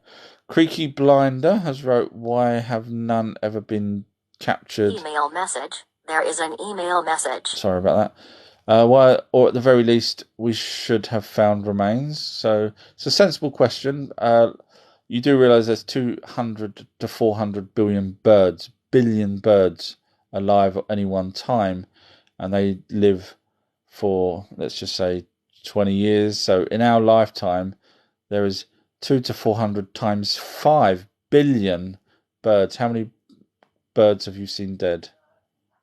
You've seen billions of birds, millions, a couple of hundred, a couple of thousand, 10.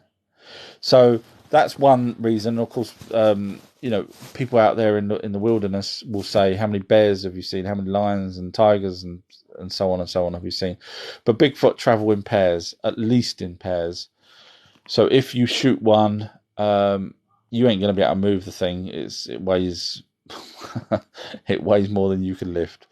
So by the time you've gone to get whatever equipment or an extra pair of hands, which people have done, come back, Bigfoot's gone, and they bury them.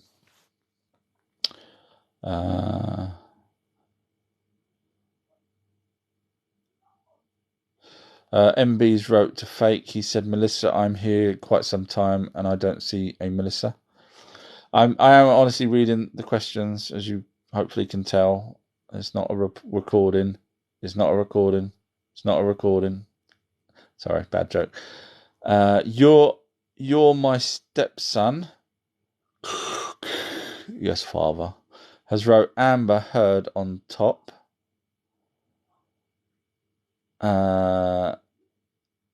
Okay. James, sorry, has wrote in other words, for something's sake. It's a children's show, so I won't spell it out. Louise wrote, "How comes you've researched for 40 years and still can't spell ancient?" Because I actually can spell ancient. I rushed yesterday when doing the image and didn't bother checking it. And it was done on a phone. It wasn't, it was my fingers trying to type, not so great. But at the same time, I admit I'm terrible at spelling. I was in special needs. I know I keep bringing that up, but people keep trying to knock me down. So I might as well explain why I'm thick. So there you go, Lou. I'm a dunce. And Winnie's just wrote to Lou. It's a typo. Thank you, Winnie. See, I don't have to do anything. You guys can say it so much easier and more eloquent than I can. Melissa, sorry, that's Ayush has wrote, "Can I summon Satan?" As far as I'm aware now, obviously this is just my research. There possibly is other entities other than the jinn and the light energy beings. The reason why I say possibly is because it seems that the elites, when they go and worship something, they're worshipping something that seems to be not of this world. So it's either a light energy being or jinn or something else. My guess is probably something else that's manifested over the billions of years the universe has been going, and obviously the elites want to allow it to control them because they're thick, and then in turn they control us because we're thick.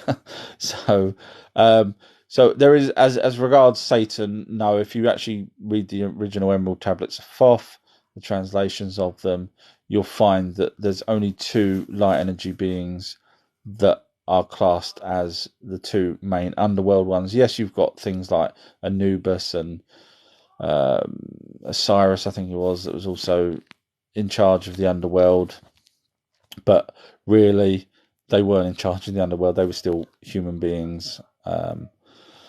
They had the ability to, just as people do now, to transcend at night in meditation or in sweat lodges, etc., to transcend their body. In other words, have out of body experiences, but they weren't Satan. So the only two real, in my opinion, entities that you could argue, there's 10 in total, but the main two, because 7 of them, long story, but yeah, was there nine in total? Sorry, I'm just getting my there was 3, 4, 5, no, 4, sorry, oh, my brain's gone. But bottom line was there's only 2 that would be considered as the underworld, and they're light energy beings, and neither of them are classed as Satan, would be Satan. So I think Satan is a made up character, to be fair. Chris has wrote Billy Meyer. I'm glad, Chris, that you're aware of him. Not many people know good old Billy. Yeah, I actually believe him. When you look into his story and you cover all the bases and you look from every angle and you think, what benefit has this guy got? He's only got one arm. He lives in the middle of nowhere in Switzerland or Sweden. And he's been writing about the Palladians since he was young, and retelling stories of how they've visited him over and over and over. And he's wrote things down that some of the stuff he's wrote down has come to pass. He's also got pictures, fantastic pictures of UFOs.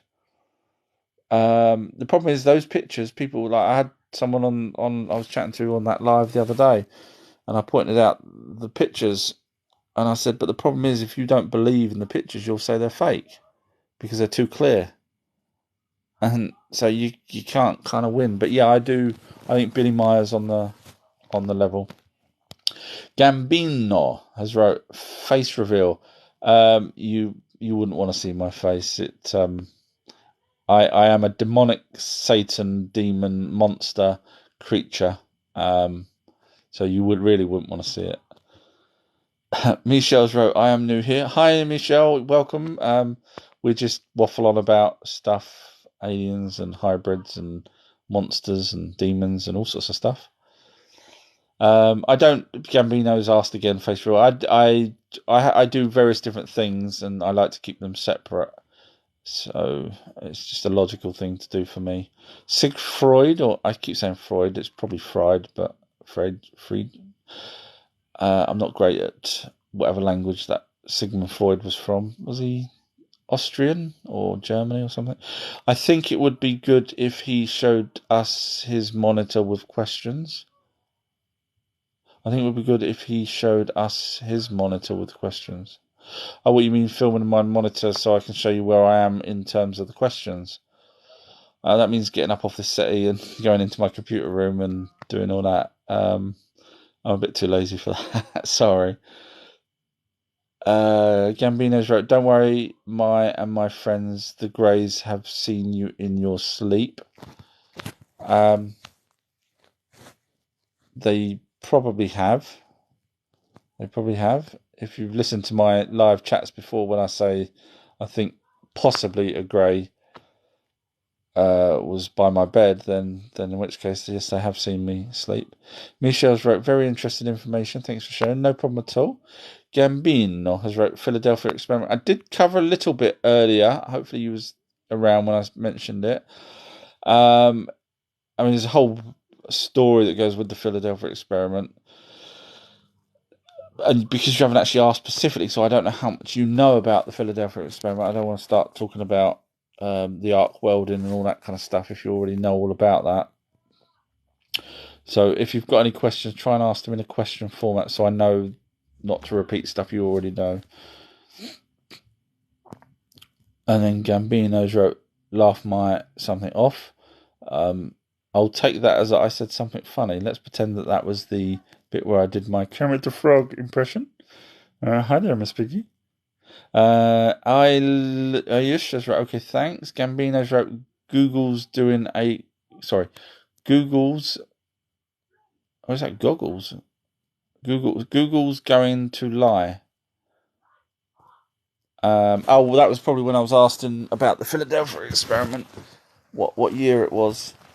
Obviously, I'm guessing you believe that everything Google says is a lie. I do believe a lot of what Google says is manipulated. Michelle has wrote, I'm from the West Indies. Hi there. Welcome. We don't discriminate from any country here. We've even got people from Scotland. Sorry, couldn't help that one. Sorry, bad joke. But no, yeah, you're more than welcome here. B Brickwork has wrote, the planet is massive. Got to be some crazy thing out there.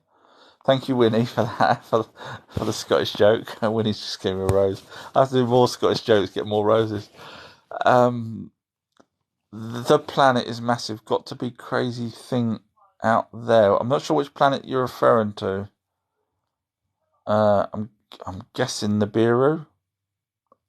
It's said to be at least four times the size of Earth. Gambino's right, I have grey friends. If you generally do, what kind of clothes do they wear?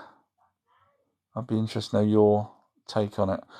Hakim has wrote, what are we? We are a hybrid of the Anunnaki and a Neanderthal race that was here on Earth.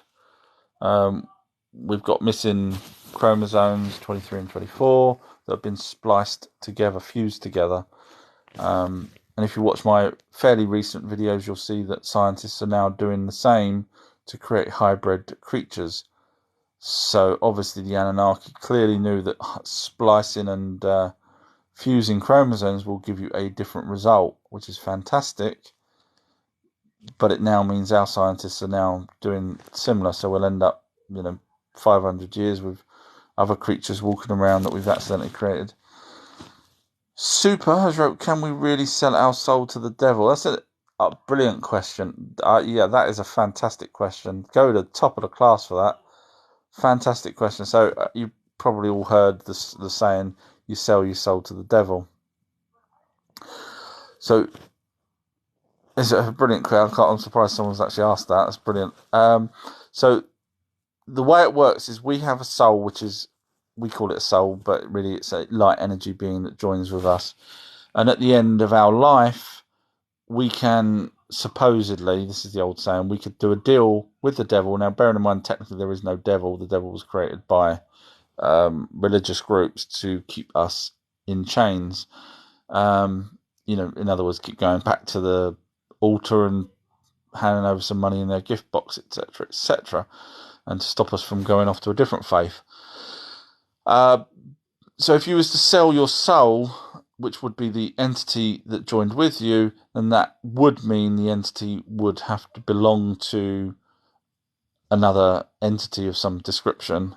Obviously, I can't see that happening because technically there is no devil. So, in my opinion, no. But it's a great saying that used to be done, I'm guessing, to allow people to manipulate people, shall we say. Kelly's wrote, there's a movie as well as of the Philadelphia Experiment. Yes, there was. In fact, there's a couple now. There was a low budget one about 2012 on the Sci-Fi Channel I saw. But yeah, the Philadelphia Experiment, the original one. Do you know? I'm surprised they even managed to make that. Um, the fact that it's literally saying the government killed people and kept it quiet, etc. I'm surprised they even was allowed to make it. B Brickworkers wrote, and the universe goes forever and ever. I would agree with that because, well, to a point, I would agree with that. Because technically, everything that we believe has a top, bottom, and two sides. Everything right down to the smallest atom has top, bottom, and two sides. But universe is incomprehensible because obviously, how can it have a top, bottom, and two sides? Because then something else will be outside of the top, bottom, and two sides, in which case there's another universe, and it just messes with your mind. It just goes on. So that's why I say I struggle with it. But technically, it should go on forever.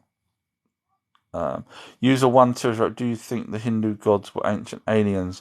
I haven't got to the Hindus yet, so forgive me for that on my videos.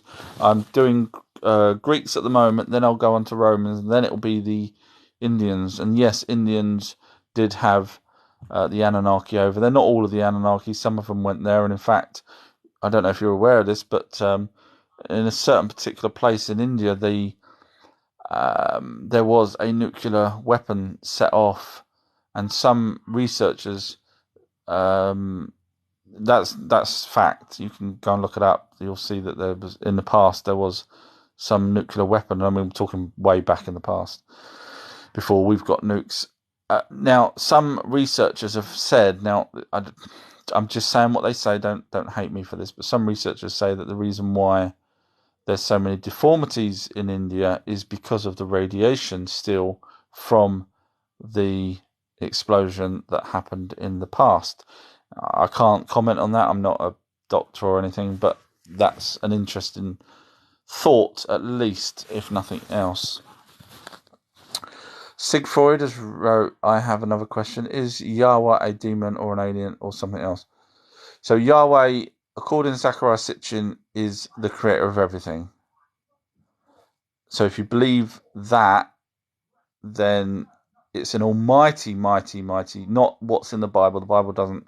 All the stories about the Bible are talking about the Anunnaki because we've got the original text. But the Anunnaki talk about a creator of everything. Sitchin seems to believe that Yahweh is the name of the creator of everything. I absolutely admire Sitchin, but I can't help but think that Yahweh is just another name for another Anunnaki.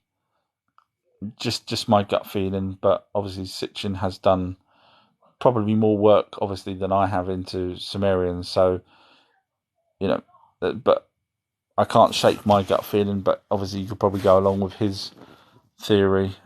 He's probably right, but Andy's wrote 1943 was the Philadelphia Experiment. Thank you, Andy. Yeah, I was trying to remember when it was. Somehow I had 50s in my head, but maybe that was when the film was made or something. Or the film was 70s, wasn't it?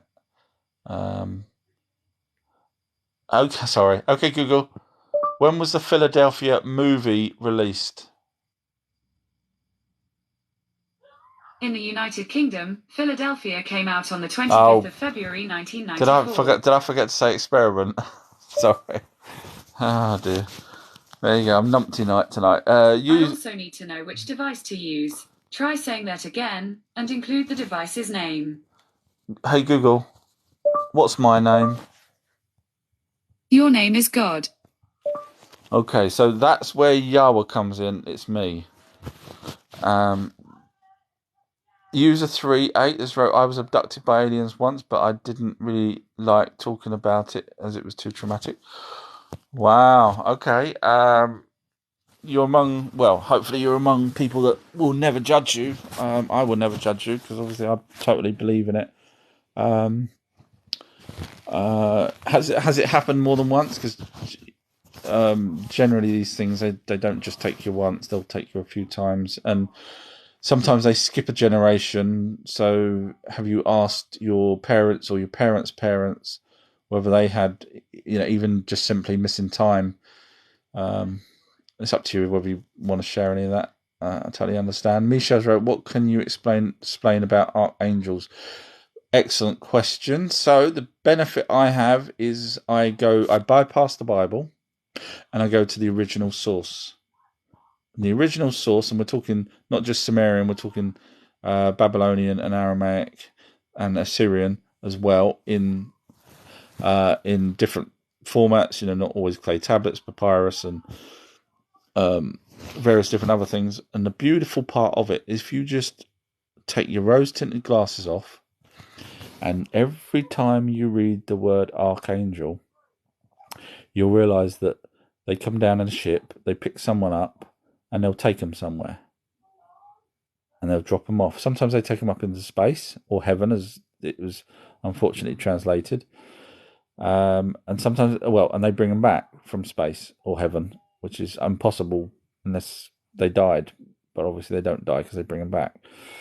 So what you've got with archangels is they're the pilot or leaders or team leaders or whatever it is that's higher than a normal angel. And a normal angel, bearing in mind the Hebrew translation is messenger.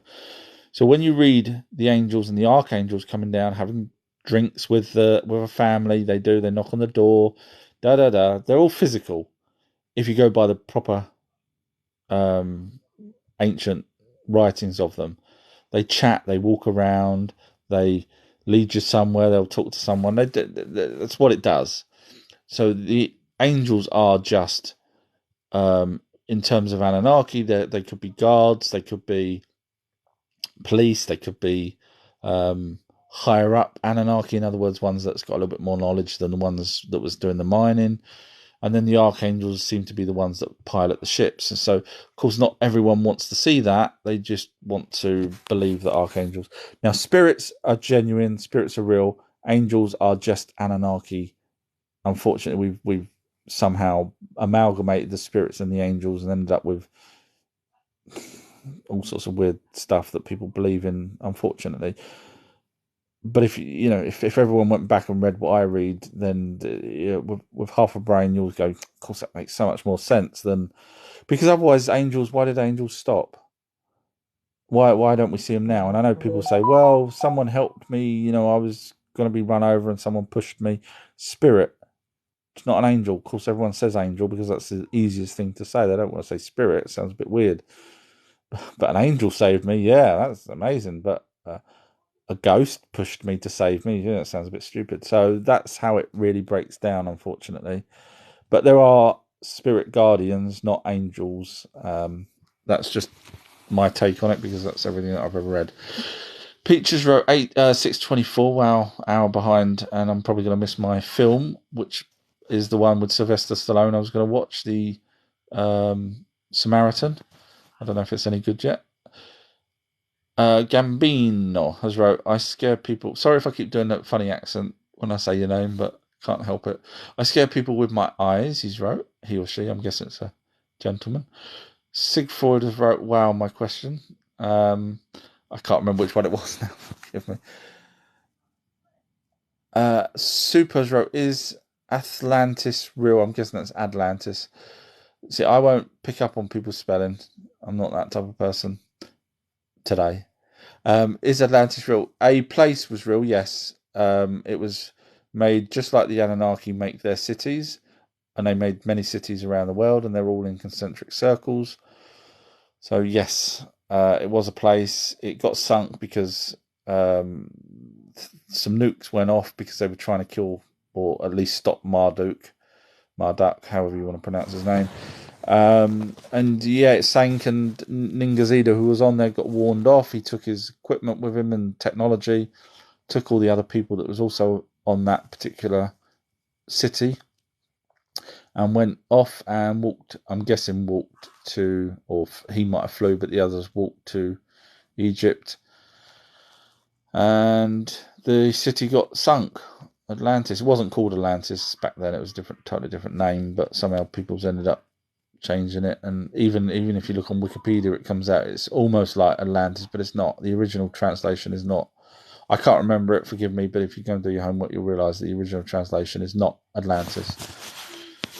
But yes, it's real, but everything that Plato says, the only things that he really got right was concentric circles, city, sunk, technology, Egypt.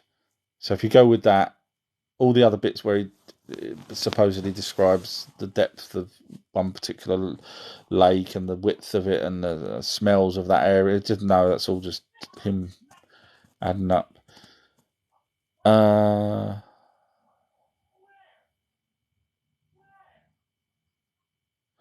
Just scrolling back. Gambino has wrote, "What's you coming to New York City?" Never had an inkling to go there. I know my wife and my kids have been there, and they seem to have a great time. But I've got no inkling to go there. It's like I don't want to go to London. If I can avoid London, I will. One Brad has wrote, "What's the craziest Europe experience you had?" I kind of answered that earlier. I know I was behind. Michelle's wrote, "Can you explain about Archangel?" I've hopefully done that. I'm on 5% on the battery. Let me go plug it in. It will last a little bit longer, but I've got to make dinner for my boy as well. So just before I go carry on with questions, I will point out that I have a website which has videos and everything else if anyone is interested, which is called ourtruehistory.co.uk. 800 odd videos, but watch them in order because they, when you get to the Eye Horus and it talks about the Eye Horus to do with spirits, you'll go, if you watch that on its own, you'll go, that's what a load of crap. But if you watch it in order, you'll go, makes sense. So that's, but also I do have a Patreon page. No, I'm not doing it for the money. I am putting videos up there that are not anywhere else. So if anyone is interested in stuff that I've took my time to create, the proper videos, not me pointing the camera at the screen, then there's some really fantastic stuff, in my opinion, on my Patreon page, which is also Our True History.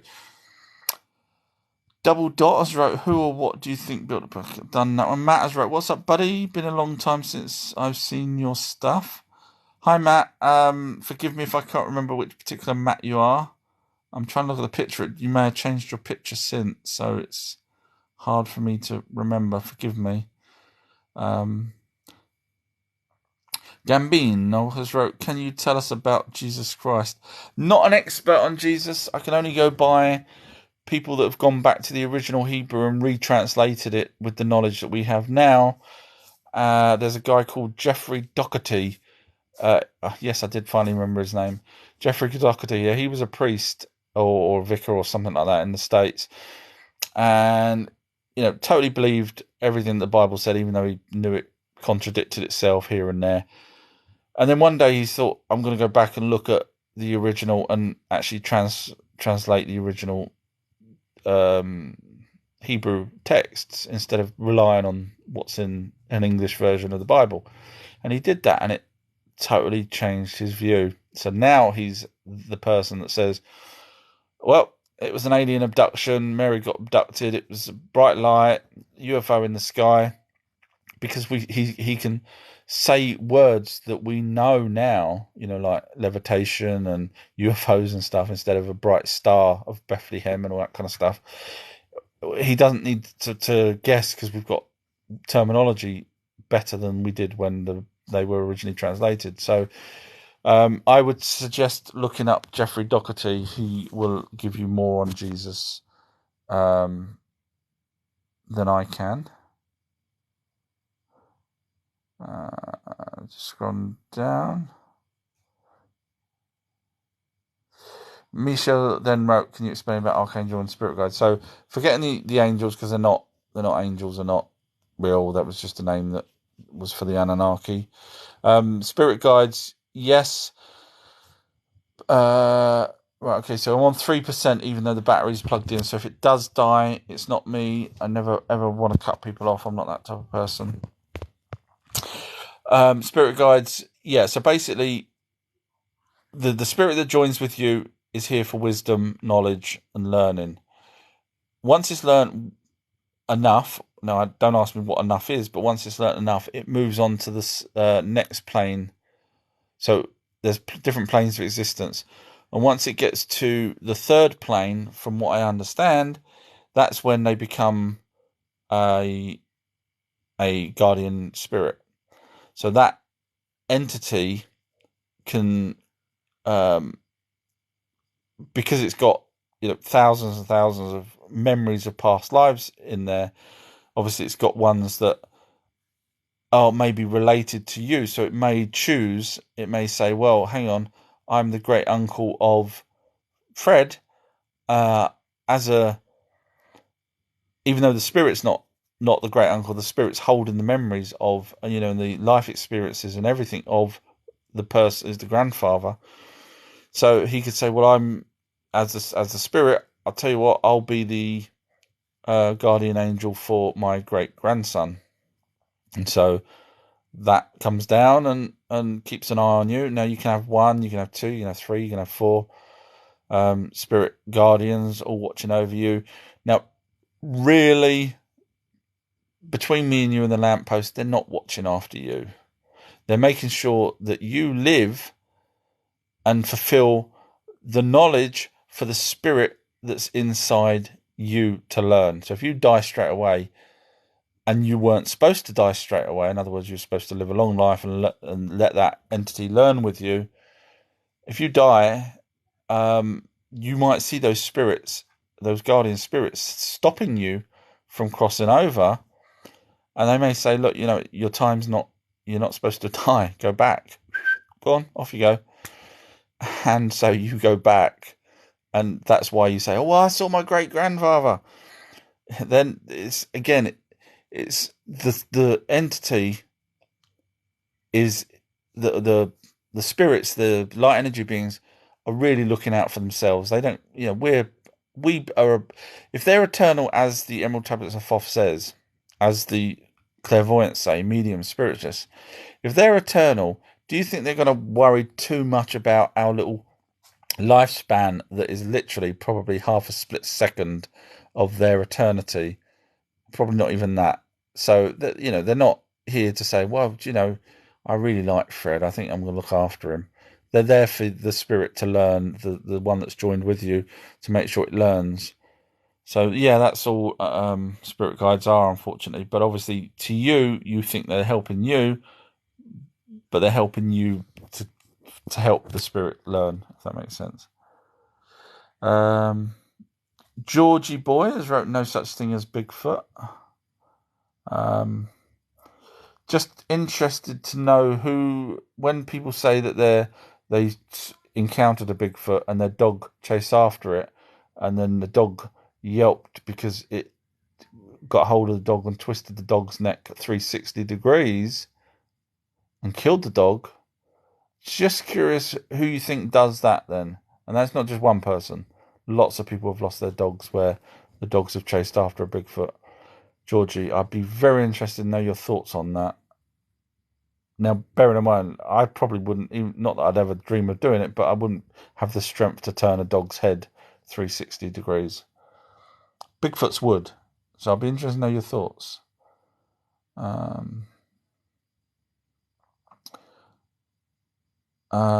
Ancient Style Dude has wrote, how do the disclosure rules work if they exist? So that's an interesting question. Go second in the class for that. I've never heard anyone ask that the way you've asked that. That's clever. So supposedly Earth has a quarantine around it.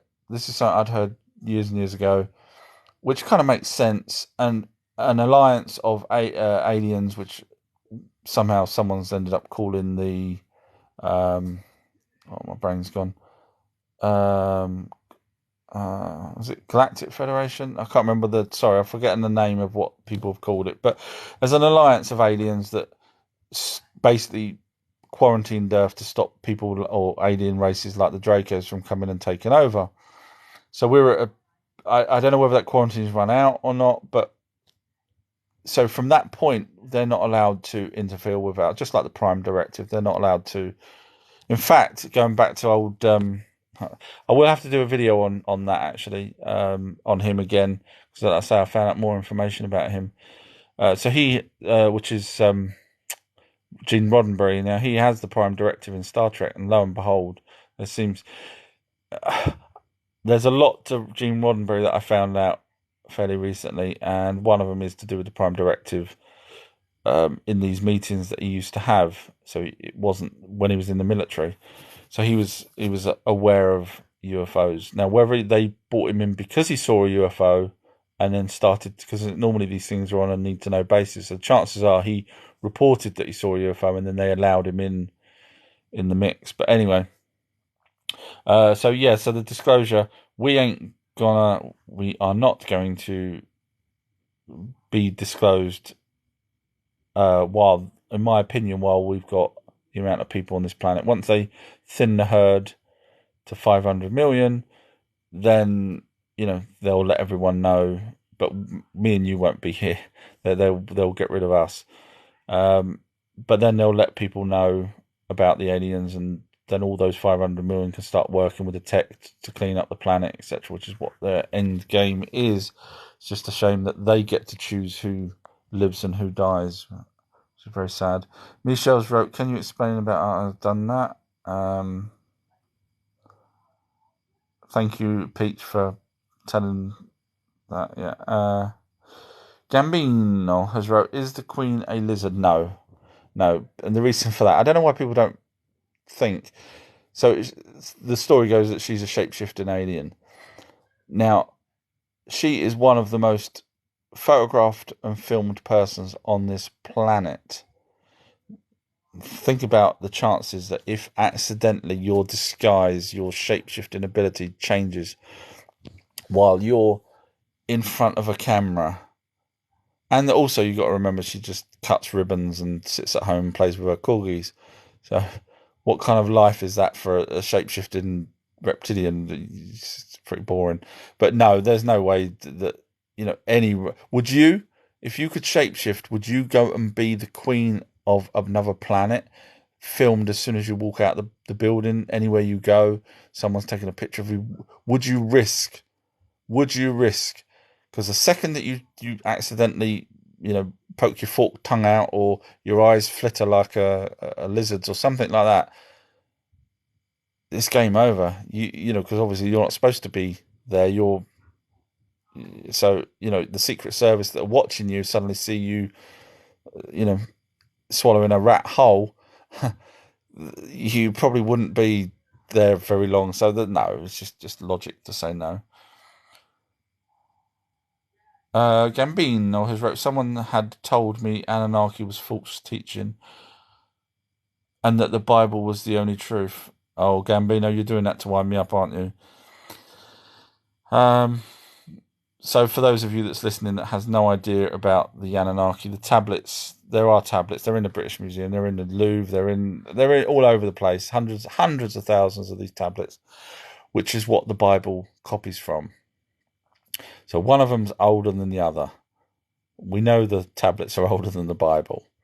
So which one is the correct one? The Bible that's got holes, gaps, missing stories, 1,000 different names for one person, loads of different errors in it, or the cuneiform tablets from an alien race that's in various different museums, different tablets depending on what you read, and they all make sense. I know which one I'll go with every day of the week. Elaine has joined and says, meep meep. Roadrunner. Meep meep. I'm guessing that was me when I was earlier talking about, and then Fakers wrote, used to love Roadrunner. Meep meep. Well done, Elaine. Duran has wrote, demons are real. No problem at all. If you could just describe your demon to me. Everyone, describe your own demon. Describe a demon. And please don't say the red ones, because that's only 150 years ago that red style with the horns came in. So describe a demon. None of you's got the same demon, have you? You all know you haven't got the same demon. Why haven't you got the same demon? Because there's no such thing as a demon. Demon was a meteorite back in the ancient times. But over time, we've used that word to describe something evil. So when you say demons are real, what you're really saying is you believe there's entities out there that mean us harm. Because you can't describe a demon. You can't. You can't describe a monster. Lion has wrote, you don't believe aliens are evil? No, I don't. Actually, not all of them, no. Some of them's got their own agendas, which don't involve us, and they're doing their things. Some are nice. Some are actually trying to help us. And then there's other ones that will eat us. So not all of them are evil. Duran has then wrote, no one can make you forget anything. It means you are easily distracted. I don't know if that's like a personal thing you're saying to me, that, where I say I'm trying to remember something, you're then saying because I can't remember something, I'm easily distracted as a person. So I'm guessing you remember absolutely everything then. Because as soon as you forget something, therefore I could then say you're easily distracted, in which case everyone on this planet is easily distracted, except for the very few people that have that condition, such as Rayman, or Raymond as his real name is, that can actually remember every single thing that they do and say and is, and everything they read. So we're not, unfortunately, we're not a planet of people that physically can always remember everything. So, Duran, you kind of made yourself sound like a numpty, only because there is no physical way, unless we have that enlarged. There's a particular part of the brain that Rayman has that's enlarged, and so the other few handful of people that can remember everything ever.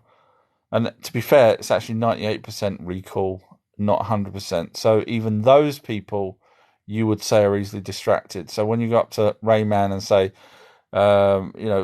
was it raining on the 12th of June 2003? And he'll say, it was raining in Delaware and it was raining in New York, but it wasn't raining in England.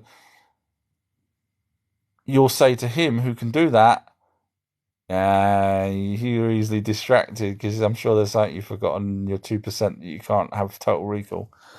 Darren, stop being numpty. We've got too many numpties in this world. Purple Haze has wrote, hi, new here. Hi, Purple Haze. How are you? Darren's wrote, demon work for Satan, and yes, they are evil. I'm not even going to answer that. Winnie's wrote, AMAC, an anomalous mind management abductee contactee helpline. Oh, I've not heard of that. Or if I have, my memory, I was easily distracted. I'm sorry, Winnie. Oh, crap. I literally was staring at the messages and it scrolled all the way to the bottom. Sorry, it does that sometimes. Trying to scroll all the way back. Oh, sorry. Wow, there's a lot of questions. That's why it goes all the way to the bottom. Looks like I'm not watching my film tonight. I'm going to have to make dinner soon. Right, Roadrunner found it. Knew it, easily distracted. Demons work for Satan. Could you give me proof of that, Darren? Would you mind?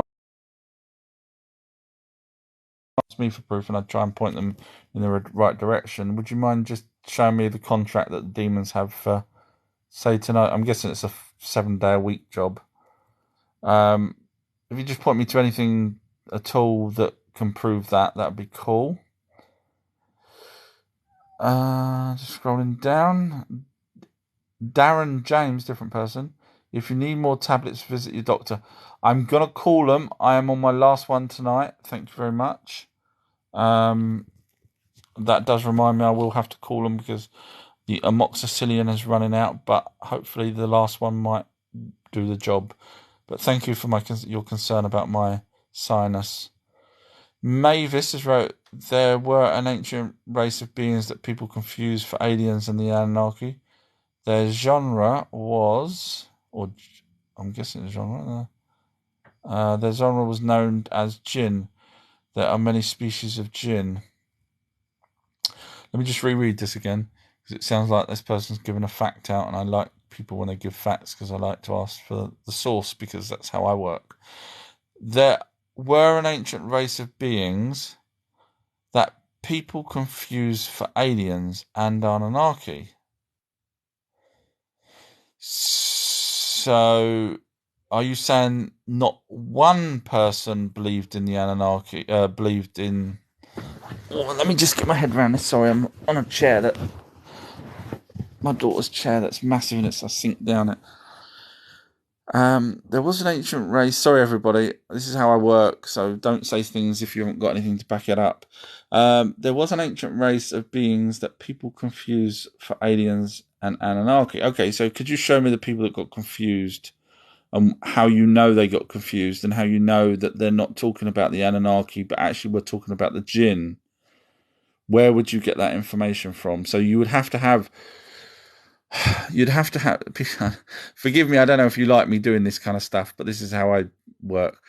So you would have to have a documentation of some description that would say, I thought, or we all thought as a collective, that the Anunnaki were aliens when really we was confused and it was the jinn. You would need that information to prove your comment. So have you got that? Because there's no other way you would know, unless you're a mind reader, in which case I would have to take your word for it, but you'd have to be mind reading people from ancient times that got confused with the Anunnaki, because the ancient Anunnaki are not here anymore, so therefore it would have been ancient times, in which case you would still need the documentation. The only documentation that we're aware of would have been stone tablets. So if you could point me to the stone tablet that says people got confused about the Anunnaki, even though the tablets do mention those that from heaven that came to earth, and some tablets, some translations of that are different. There's some numpties out there that actually even says princely seeds, but we all know the Anunnaki with the word Kai at the end means earth. So how they end up with princely seeds as opposed to those from heaven, which should have been space, come to earth equal Kai, I don't know. But of course, when you look into those particular people that do say that it should have been princely seeds instead of those who came from heaven to earth, you find out that that particular person, yes, it's one particular person that tries to say it was princely seeds. Turns out he's a author of Christian books that doesn't want anyone to know that. Well, actually, there's two people. There was him, and then there was another numpty that, when you look into it, he actually worked for a university that was funded by the Rockefellers. So, end of that. So sorry, Mavis, but you ain't going to be able to. Thank you, Winnie, for the rose. You ain't going to be able to give me that information, so I will have to pass on that as a fact, unfortunately. But I do agree there are jinns. In fact, I did a video on my Patreon page just today, segment 3 of everything you need to know about spirits, and it's the whole segment's about jinn. So yes, I do believe in the jinn. Lion Troubles wrote, what do you think of RH negative blood? It's the Anunnaki's blood. Came here, and sorry if I'm being Russian, but RH negative blood, Anunnaki's blood, which is the alien race. They obviously didn't use their blood. They only used stem cells or whatever else they needed to create the Homo sapiens sapien from Neanderthal. So we was only a really nudge away from or the African people at the time. And I say that not in any bad way, but the African people that they created, because later on they had relationships with those African people, which created a bloodline 100,000 years ago in Mesopotamia, which that bloodline ended up being demigods and sometimes Nephilim, etc. And in fact, the Basque people actually have their own language, which is interesting because the Sumerian language matches no other language. I don't know if you guys know that. And so does the Basque language. It doesn't join with any other language. Quite interesting. Of course, the Basque people have the highest percentage of Rh negative, which then leads you to believe, and bearing in mind you can walk from one place to another. You don't need a boat or anything. So from Mesopotamia to where the Basque people are, which is in Spain, if my memory serves me, then you could walk there without having to need boats, etc. So when you've got a handful of people, more population with the highest area of Rh negative. Message. There is an email message. Sorry about that. I've started, so I shall finish. When you've got highest population for a particular area and they speak a language that is not connected, derived, or anything from any other language, just like the Elohim's language, which was the Anunnaki's language, then you've got to say to yourself, well, maybe the Rh negative does. And it is. Now, bearing in mind, Rh negative does kill babies. And mainstream, guess what mainstream says? They says that the Rh negative blood type came into being 100,000 years ago. Lo and behold, that's exactly what the tablets say. And guess where they say the RH negative come from? Mesopotamia, which is exactly where the tablets say that they started to have relationships with those humans that they'd created. So that hopefully answers that. Animal World has wrote, source, trust me, bro. If you ask me a particular question, I will point you to the source. But you've done a runner now, because numpties do. A lot of numpties tonight. They won't stay around and he wouldn't even ask me. I'm guessing it's a he, let's be honest. He wouldn't even, and he couldn't even spell source right, but I'm not going to point that out because people will tell me off. So the problem is, he must have known that I'm a million miles behind on the question. So numpty, I'm afraid. Cena's wrote, hello. Hi, Cena. Forgive me if I pronounced that wrong. Cena Divine. What a nice name. Cena Divine. It's cool. Ryan wrote, hello again. Do the tablets mention Adam and Eve at all? Yes. How many years BC were they meant to exist? So 100,000 years ago is when Enki had relationships with two of the African people. And I say African because they were created in Africa and they bred in Africa, and then they brought some of those humans over to Mesopotamia. So it's nothing derogatory at all, but Enki had relationships. When I say relationships, he basically fancied two of them and decided to have his wicked way with them. Bearing in mind, Enki was between 8 to 12 foot tall, and these women were probably only 5 foot. Yeah, I'll let you figure that out for a second. But anyway, he had relationships, and his vizier, or his, I don't know what the word is. There is a word, I can't remember it. His second in command, his Will Riker, whatever you want to call it. He's the one that when those women ended up becoming pregnant, he told Enki and said, look, that you've got these women pregnant. So Enki said, well, keep them away from here. And then when they were born, it was a boy and a girl, and that second in command went up to Enki. This is all in tablets. Go read the Lost Book of Enki. It explains it all. He then told Enki, and Enki said, oh, they're alive and they're well and everything, because obviously this is the first time that anyone had bred with the humans. And so he told his second in command to go and put them in a basket, because the women weren't in the area. They were well off somewhere else near a river. That's when he first saw them 9 months before. So he got told, the second in command got told to go and make a reed basket. Yes, where the word reed basket stories come from before. And put them in a reed basket and float it down the river, and then he will find them, Enki will find them and say, hey, look what I found, a new species. Everyone knew. When you carry on reading the tablets, you realise that everyone knew, because I won't bore you, but yeah. So 100,000 years ago, and that they were called well, depends how you pronounce it, Adapa or Adapa, which was Adam, and Titi was Eve. And that was 100,000 years ago. They lived for at least 900 years. Obviously, they got some of the longevity of the Anunnaki. And then Enki then had relationships. Shouldn't be saying this, but he did his naughty way with Titi, his daughter, and she had Seth.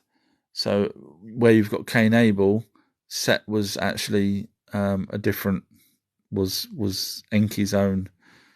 Was naughty. Yeah. They were sick back then. I mean, the Anunnaki, in my opinion, did things that I wouldn't. Mavis wrote, they had advanced technology. Even today, they are much more advanced. Is this was it you that was talking about the demons and jinns? Because the jinns really don't have a form. Now, I know there's Wikipedia will tell you. This is what's interesting. Wikipedia will tell. This is probably where you get this information from. It's all to do with logic, really is. Wikipedia will tell, and I did a video today on this whole subject. This is why I know, fresh in my memory. Wikipedia will tell you that the jinn sometimes inhabit, or no, not inhabit. Sometimes the jinn can turn into snakes and lizards and creatures like that. Now, on my video that I done today on my Patreon page, which you can go and watch, segment 3, but ideally watch them in order. They're called, there's loads of videos on there, but these ones are called Everything You Need to Know About Spirits. So segment 3, I point out, how the hell would anyone know whether a lizard or a snake was actually a jinn? Unless you physically saw the jinn, which you can't because they're invisible, turn into a snake or a lizard. Think about it, everyone. How the hell could you turn around and say that that is now a jinn? It may act strange, so then you could say, well, it's acting strange, therefore it's a jinn. As we do now with people, we think people are possessed if they're crazy, acting crazy. So, yes, you really should, Mavis, watch my videos because it makes a lot of sense compared to the jinn having technology, if that's what you're referring to. Forgive me if I'm wrong. Winnie's wrote 6:45. Sorry, Clark, I'll put your dinner on in a sec. Thank you. Goodbye, sorry. Brian has wrote, do you think since there was more option on Earth and no in the past humans were way stronger? I mean, oxygen. Well, someone said that the other day. I've thought that when I was a kid, to be fair with you. But humans weren't stronger. So in other words, I'm guessing what you're saying is, could the Anunnaki been humans that were taller and stronger than us, and therefore over time the oxygen's got less. But I mean, bearing in mind the Anunnaki were only here 450,000 years ago, so the oxygen levels compared to millions of years ago wouldn't be that much different. Obviously now we've got pollution and everything, but I'll be with you in a second, Clark. But obviously the Anunnaki had knowledge of things such as other planets that we didn't have knowledge of until a couple of hundred years after finding the tablets. So they really were from another planet. They wouldn't have been stronger humans. Sears wrote, were gremlins aliens? No, I would say they are interdimensional, same as trolls, pixies. I know it sounds silly because obviously, I can't prove there's a second dimension, but all the stories lead to a second dimension or a portal or a vow of some description. Clark, what are you doing, Clark? There's a file of the pan. But the stories lead me to believe that these little people, as they were called different names around the world, come through a vow of some description and come to our side and then go back. Davies wrote, what are your thoughts on the black-eyed children? I did do a video on that where not one person's actually corrected me when I gave my opinion at the end. What are you doing? Sorry, my boy's he's hungry. Get the pizza out and just put it on the side, Clark. This one? Yeah. After your fridge? Yeah, just put it on the side. Okay, yeah. I'll put it in the oven in 4 minutes, okay? Thank you. Right, go get yourself a drink. Sorry about this, everybody. I was going to stop at 7, but obviously I've carried on. So the black-eyed children. Ideally, you should watch the videos because I go through in an order, which I probably won't have the time now to give you the thing. But yes, I do think the black-eyed children, bottom line is, I think they were hybrid children that somehow escaped from there because they only went up to certain people. So I don't know how much you know about the black-eyed children, but they wouldn't just randomly go from door to door. They would only go to one particular person, and they would ask to be let in, whether it's in the car or in a house or whatever. And the chances are that these people are their biological parent, whether it's a male or a female. And these black-eyed children are the hybrid greys that stole the materials, shall we say, from the man or whatnot. What are you doing, Clark? Scare me. Sorry, he's causing problems. So yes, basically that's the answer. Sears wrote World War One. First pilots reported them before UFO accounts. I'm guessing you're on about the Foo Fighters, which were UFOs. Obviously, there was no name for UFOs back then. Mavis just wrote 40 years of research, and you've looked into what they actually are. Well, the jinn, yes, in fact, I did, just as I say, feel free to go and watch my Patreon video, and I explain where the jinn come from. I explain that jinn had issues, and I point to evidence, or point to as close as evidence as we can get, as opposed to saying that jinn's got technology and they turn into lizards. My evidence is a lot stronger than anything that Wikipedia or people on the internet say. So I did a really good video, and obviously I don't want to give too much information away because obviously I've put it up there on my Patreon page for people to go and enjoy in its longevity of the time, instead of 1 minute videos that I do on TikTok. It's a lot longer. But do watch them from video one onwards, because it explains how the jinn and what the jinn are. And I don't know if you know, let me just test you on something. Where did the jinn come from?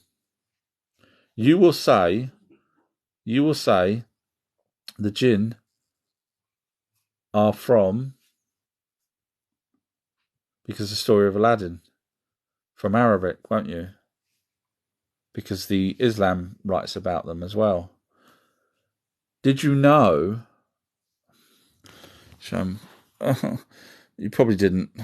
That the actual original story of Aladdin with the genie was Chinese. No one probably knew that. In fact, Aladdin wasn't a street urchin; he was a lazy boy. But it's all to do with research, everybody. All you have to do is just research instead of looking at YouTube. And I mean, I know I'm on YouTube, but I'm saying always do your research. Watch my videos, fine. Go away and do your own research. But you probably didn't even know that, so in which case you might be wrong on some other things. So it's all to do with research. I'm not knocking you, I'm just saying chances are one of us, between me and you, might have done a little bit more research than the other one. Forgive me if it sounds rude, but that's just... John has wrote Loch Ness Monster. Someone asked that yesterday on a live. If it was real, it's not anymore. It's not there anymore. Chances of it being real, very slim. The loch is massive, really big, believe it or not, really deep. But I can't see there being because you'd need a family for it to carry on. So if there was one, it's gone now, in my opinion. James has wrote different James Secker has wrote, is the moon hollow? It's been mined for a long time by Greys as well as Nazis, and then Germany, then Americans that went up there with the Germans. So it's been mined for various different elements such as helium-3. So when someone says it's hollow because they do a ping test, now bearing in mind they did do a ping test here, but not many people know this because people don't bother doing research. But they did a ping test here, a couple of ping tests, and one of them where they got hold of the tectonic plates, where there's a chasm, it actually pinged back and made it sound like Earth was hollow. So what I'm saying is, just because NASA does one test that says, oh, it rang like a bell, doesn't mean the whole of the place is. And we had the same thing here, but you can go and do your own research on that.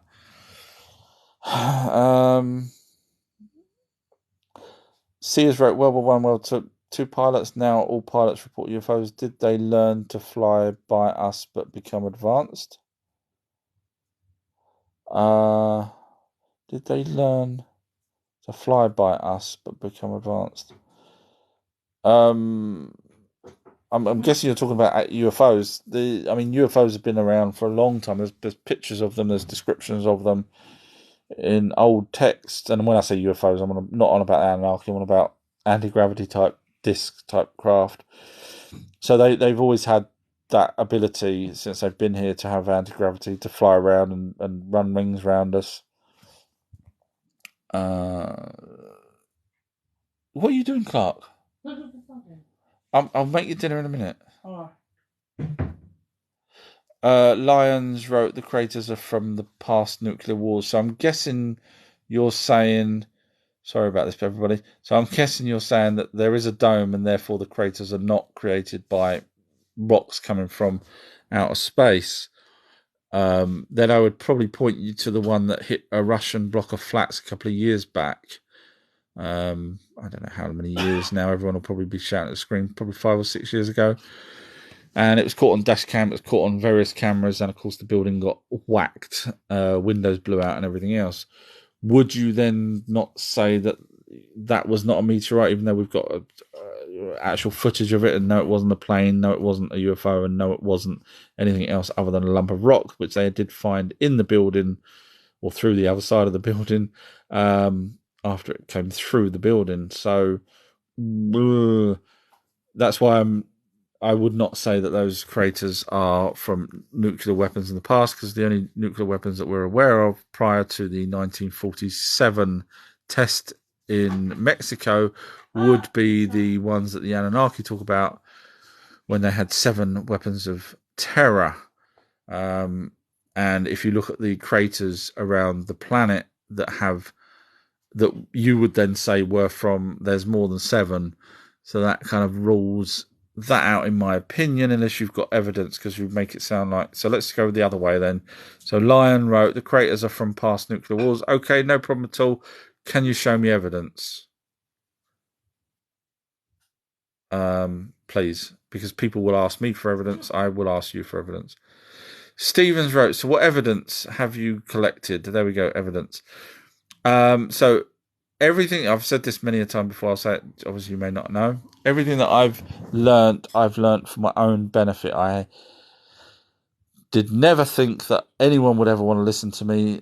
None of my girlfriends, none of my family, none of my friends ever wanted to ever listen to me waffle on. And they still don't. So it wasn't until TikTok came along and I knocked up one video that actually people was talking about. I thought, I'll do a second video and a third video and so on. So when you say collected evidence, everything is in my head from the I don't go and steal the emerald tablets, and I don't go and steal the tablets in the British Museum, but I point to them. So I don't physically have evidence here in my house, thank God, because I probably would be raided and arrested and thrown away and whatnot. But no, so I don't have evidence in terms of collected evidence. I have what they call a brain and logic and... No, we're not ordering pizza. We've got pizza up there. Give me 2 more minutes, Clark. All right. Sorry, my boy's hungry. Right, go in your room and I'll be 2 minutes, I promise. Yeah? Yeah. Okay, goodbye.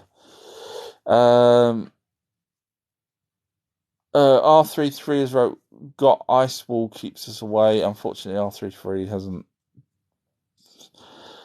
I'm not going to go there. So there is no ice wall other than the ice that's in Antarctica, North and South Pole, basically.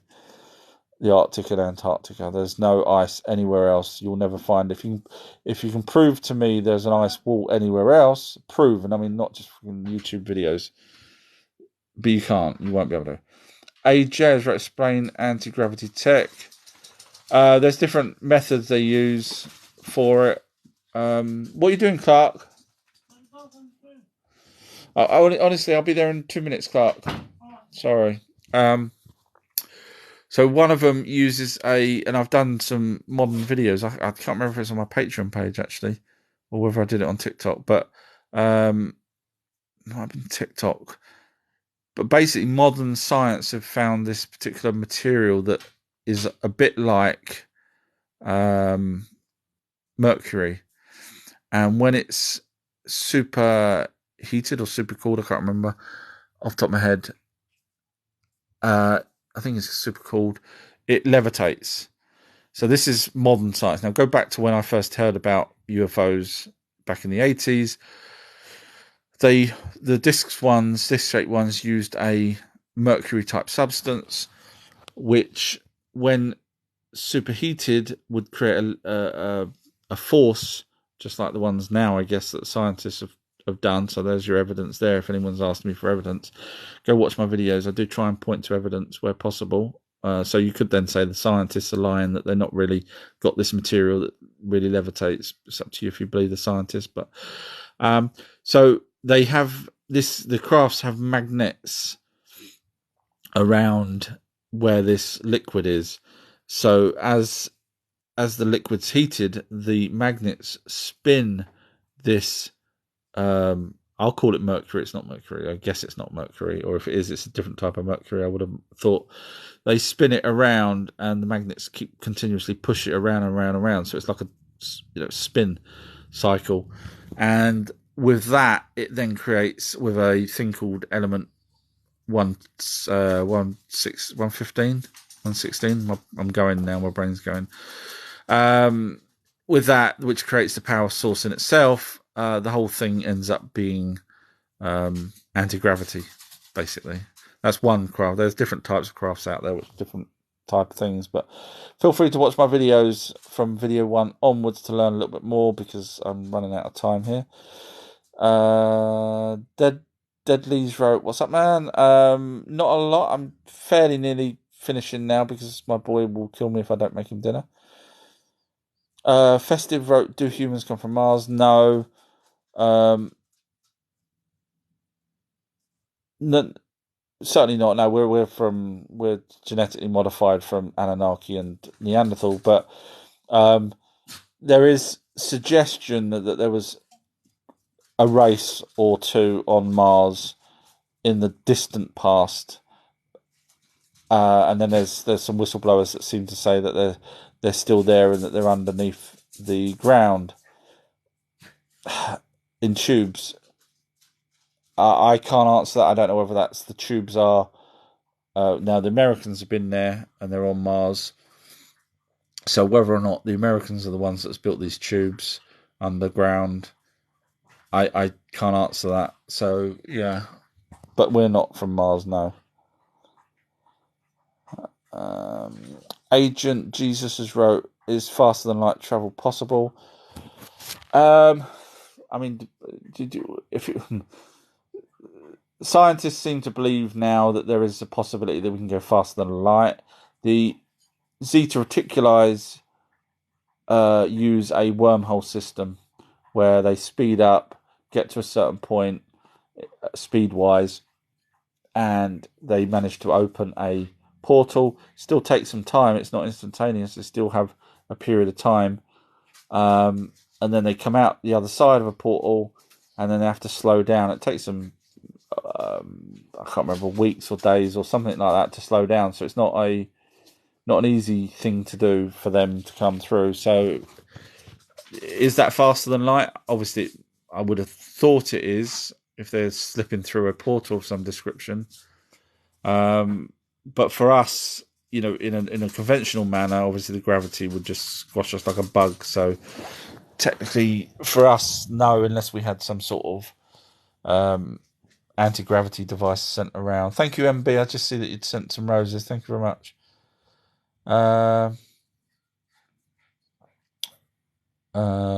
Davies wrote, "NASA gave moon to loads of nations. One of those nations did a full test on the rock, which did end up being a petrified piece of wood." Didn't I say that earlier? So at the beginning of this video, I said that someone on my videos, I don't know if it was you actually, that said that there is no moon rockets. Turns out it's petrified wood. So I'm guessing you're saying that either the moon is made of wood and it's now petrified, or the wood, NASA decided to fake the moon rocks and give them petrified wood, and say, "Hey, look, this is from Mars. We're going to give you moon rocks," but really they gave them petrified wood, is what you're saying. Knowing, let's be logical here, Davey. Knowing, what do you think a country would do when given meteorite or moon rocks? What do you think their first thing they're going to do? Do you think, I'll give you a couple of guesses. Do you think they're going to stick it on their mantelpiece and say, "That looks nice"? Or do you think they're going to cut into it and look into it and work the crap out of it. I'll give you 2 clues. Which one do you think that is?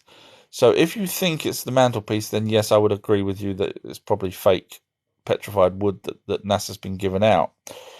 If you say that yes, or any country that gets hold of a piece of moon rock will dig into it and do experiments and so on and so on, then you really got to ask yourself, really, do you really think NASA, knowing that a scientific community that will be dying to get their hands on moon rock, would not work out that that's a petrified rock? Really? Davey, come on. DC has wrote, you know your stuff, listen to this guy. Oh, thank you very much. Thank you, appreciate that. Brandon has wrote, do you think I'm guessing that's any, do you think any of the religious are correct to an extent, something more than us? No,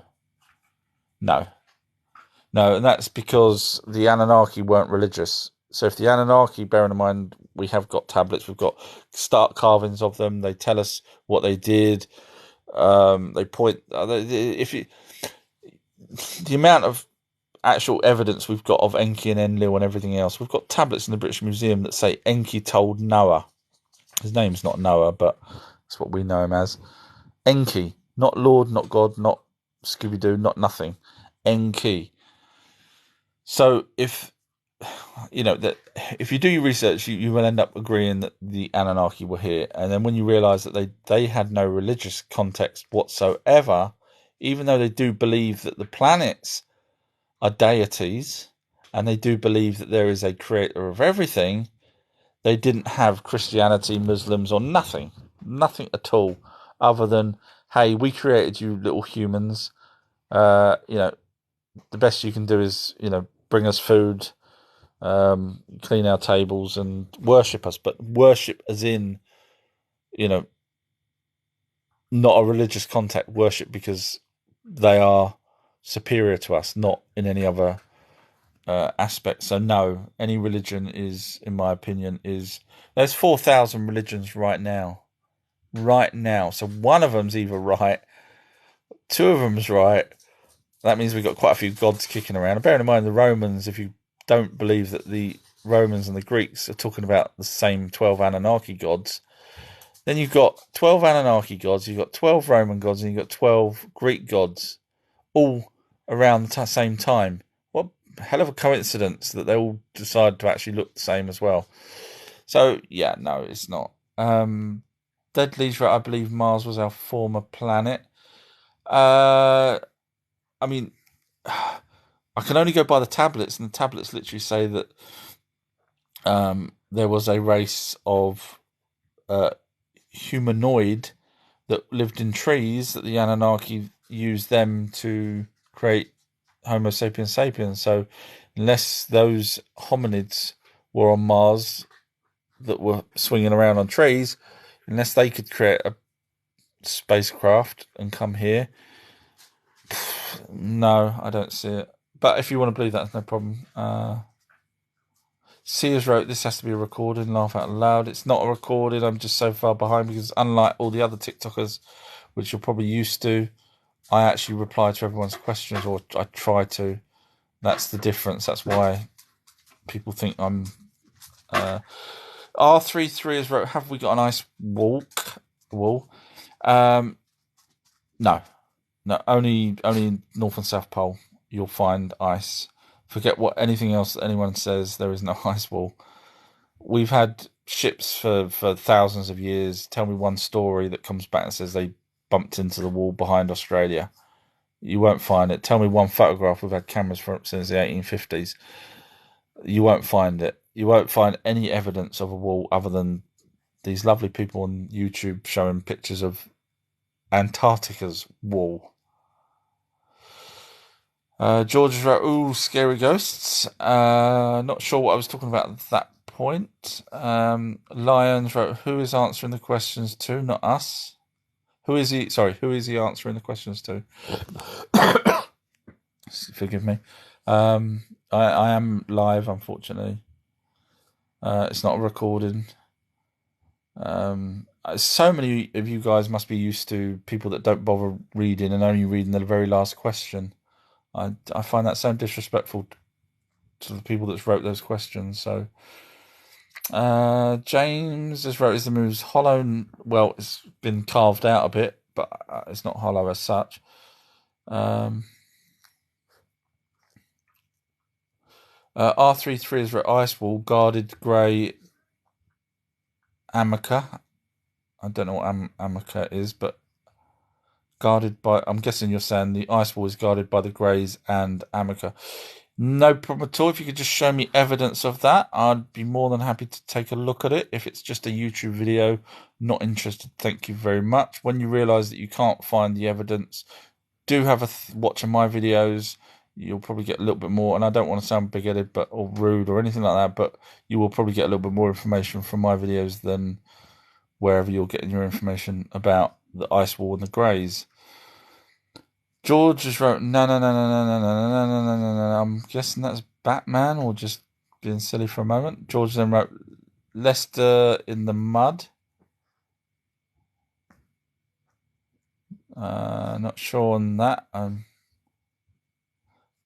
R33 has then wrote again, ice wall guarded by greys and Anunnakis. Wow. Okay, that's a really big claim there. So yeah, look forward to you showing me the evidence of that. And then R33 has wrote to me, do we have an ice wall? Absolutely not. Only in South and North Pole. That's all you'll ever find. Truth be told, anyone, and there's millions and millions of boats that can go to the edge, go round the planet or hit the edge if they wanted to and come across an ice wall. Millions of boats on this planet that have the capability of going out, say for example from New Zealand. It's generally about 4,000 miles from Scotland to the edge, from New Zealand to the edge, and so on. So it's not a huge distance. I know it's still far, but it's not a huge distance. So someone with a live stream camera or even a recorded could go there to behind Australia and film it, but they haven't. Do you know how much money they would make? Subscription. I'd pay to watch them live go in that direction. But they won't, because they can't, because they'll just keep going. Jersey has wrote, there is no alien or aliens whatsoever. These things, oh God, these things are interdimensional demons. It's demonic activity. So what Jersey's done is this person has substituted aliens, which would come from another planet, which we know planets are real, with interdimensional, which we have zero evidence of. So what you're actually saying is there are entities. So let's get that straight. So you're saying they're entities. Sorry if I'm being analytical. You're saying there's entities. So you agree that there is things flying around, but you say they're not from a planet that we can physically see planets. You're saying they're from an interdimensional, bearing in mind we have zero evidence that there's a second dimension. Zero, but we have evidence of planets. And then you're saying not only do we have zero evidence of them being from an interdimensional, you're then saying they're demons, which we have zero evidence of demons. Zero. Because your demon and my demon won't look the same. The demons was meteorites back in the olden days. How frustrating is people been so brainwashed. Forgive me if you are one of these people that's listening that believes in demons, but no, there's no demons. Describe a monster to me. You cannot describe a monster to me. Why not? Because mine's got 5 arms. Mine's got 3. It's a name. Demon is a name that we get made up. So, no problem at all, Jersey. If you could show me the evidence, because obviously you're saying that there's no such thing as aliens, but they're interdimensional demons. Show me the evidence, because people will ask me, show me the evidence. And I think everyone's just realised that you're not going to be able to now. So, chances are they're probably from planets, let's be honest. We can see planets. And you agree that there is entities flying around. So probably stop watching those YouTube videos where people go off on a tangent and just start looking at logic. Winnie's wrote Mercury looking moulded steps in front of the navigator. Yes, I didn't actually put the connection there really, but yes, spot on, Winnie. Yes. No. What did he say? The thing. Affirmative, was it? Affirmative? No, something like that. A long time since I've seen that film. Dan has wrote, I'm fascinated with the Hollow Earth and Admiral Byrd. What do you think? Done many videos on it. I'm glad you didn't say Flat Earth. There's chasms, in my opinion, from whistleblowers and, ancient Tibetan stories and all this kind of stuff. Different names for it around the world of the Hollow Earth there is, believe it or not. And it's not hollow, there's chasms. So if you imagine when Earth was formed, rocks were smashing against each other, then you would end up with big chasms if you had big rocks. So yeah, that's my opinion. It's not an empty thing. Admiral Byrd was, I'm guessing you're talking about the part where he goes into the bit where the Nazis were, where they had the UFOs that chased him away. Again, just another area.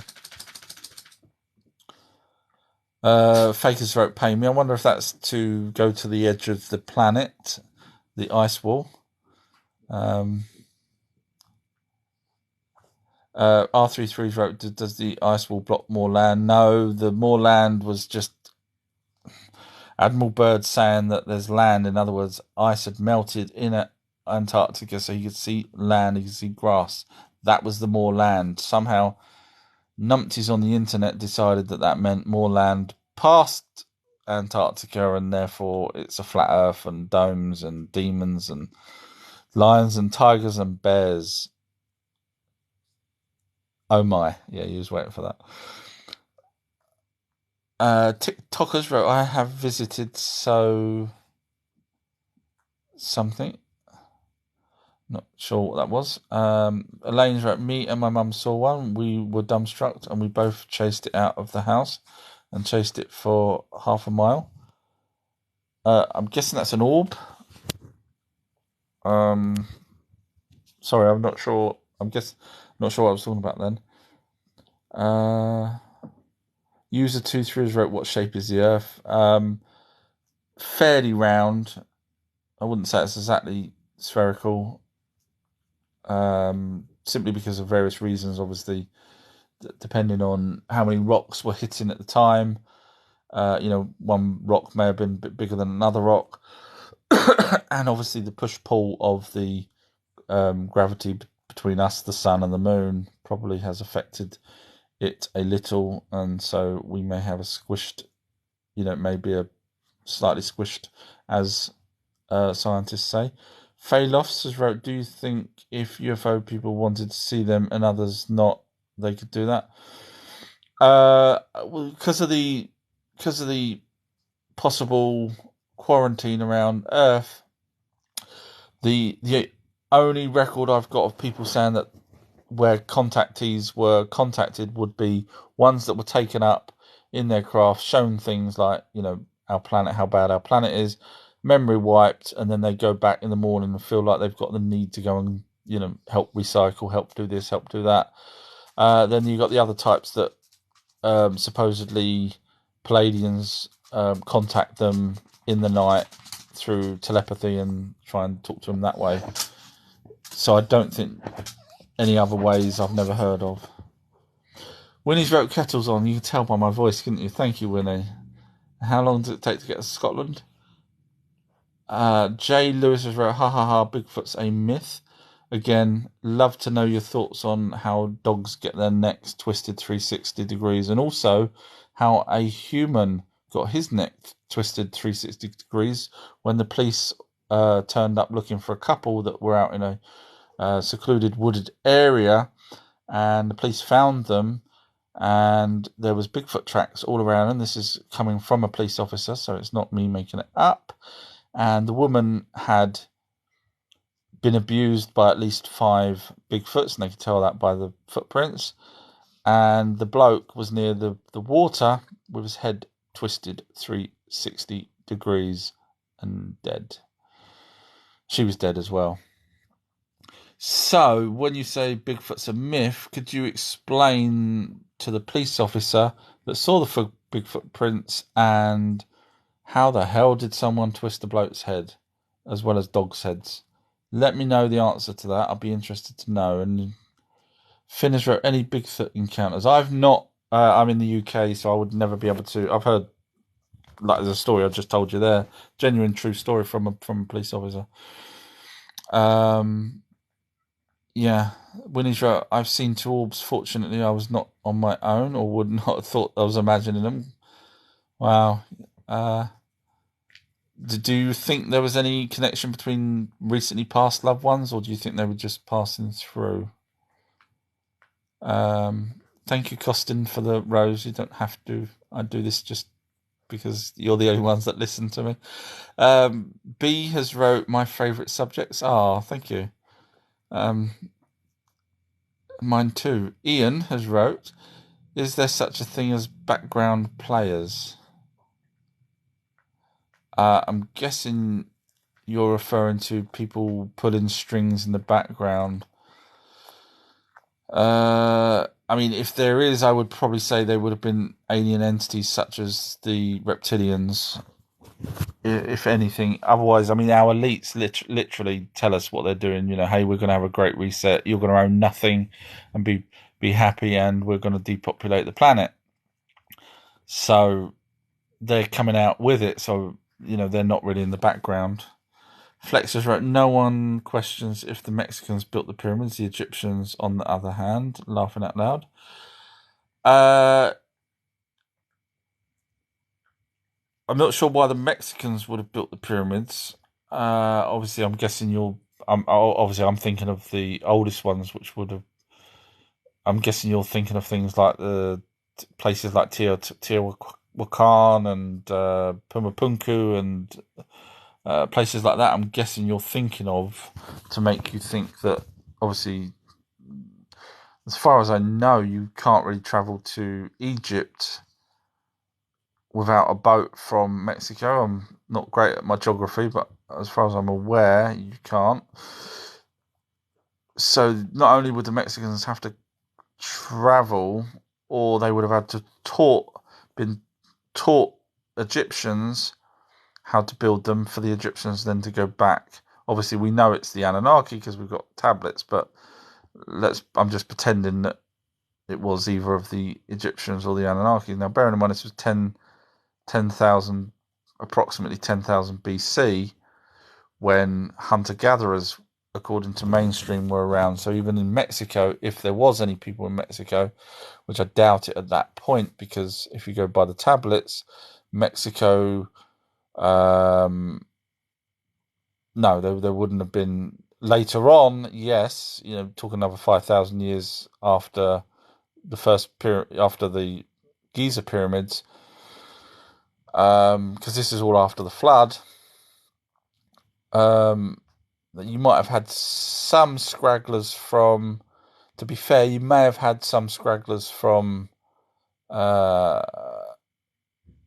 Africa. May have crossed over somehow.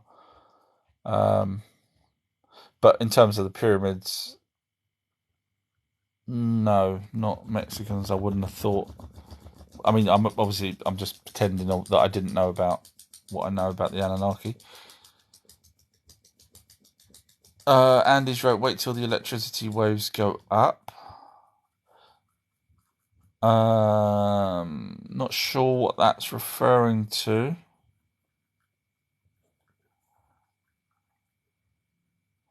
Fakers wrote to Flex, Mexicans built them in one day.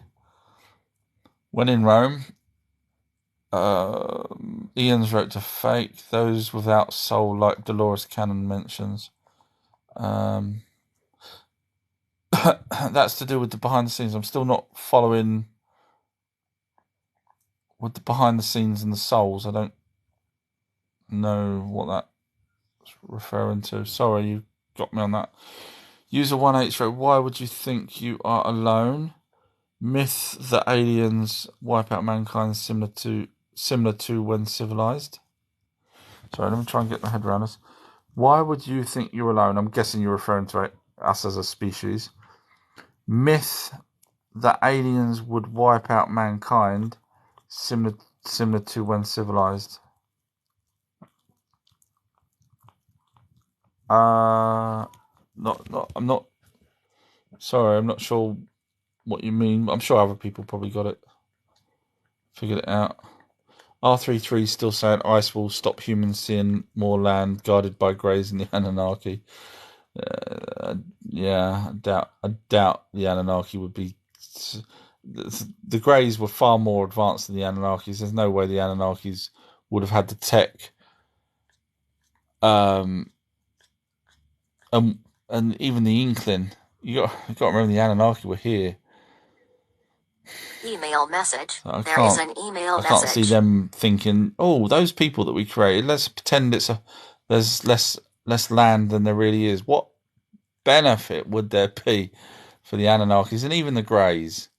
Humans, yeah, possibly, because maybe there's if there was more land outside that we were unaware of, and they've got their utopia there, and we're the ones creating their electricity and everything else, then yeah, possibly. But for the Anunnakis and Greys, really, guarding it, I can't see it. Christian's right. I listened to your backstory on your website and really liked it. Oh, thank you. There's a few things I've left out, obviously, but thank you very much. I'm glad you did. Well, I'm not sure whether I'm glad you did or not, but yeah, that's me. But there is other things that I've obviously kept hidden, just for personal reasons. But Jason's Mackenzie's wrote, just watched your Firmament video. More I read, the more believable. Still not sure about flat Earth.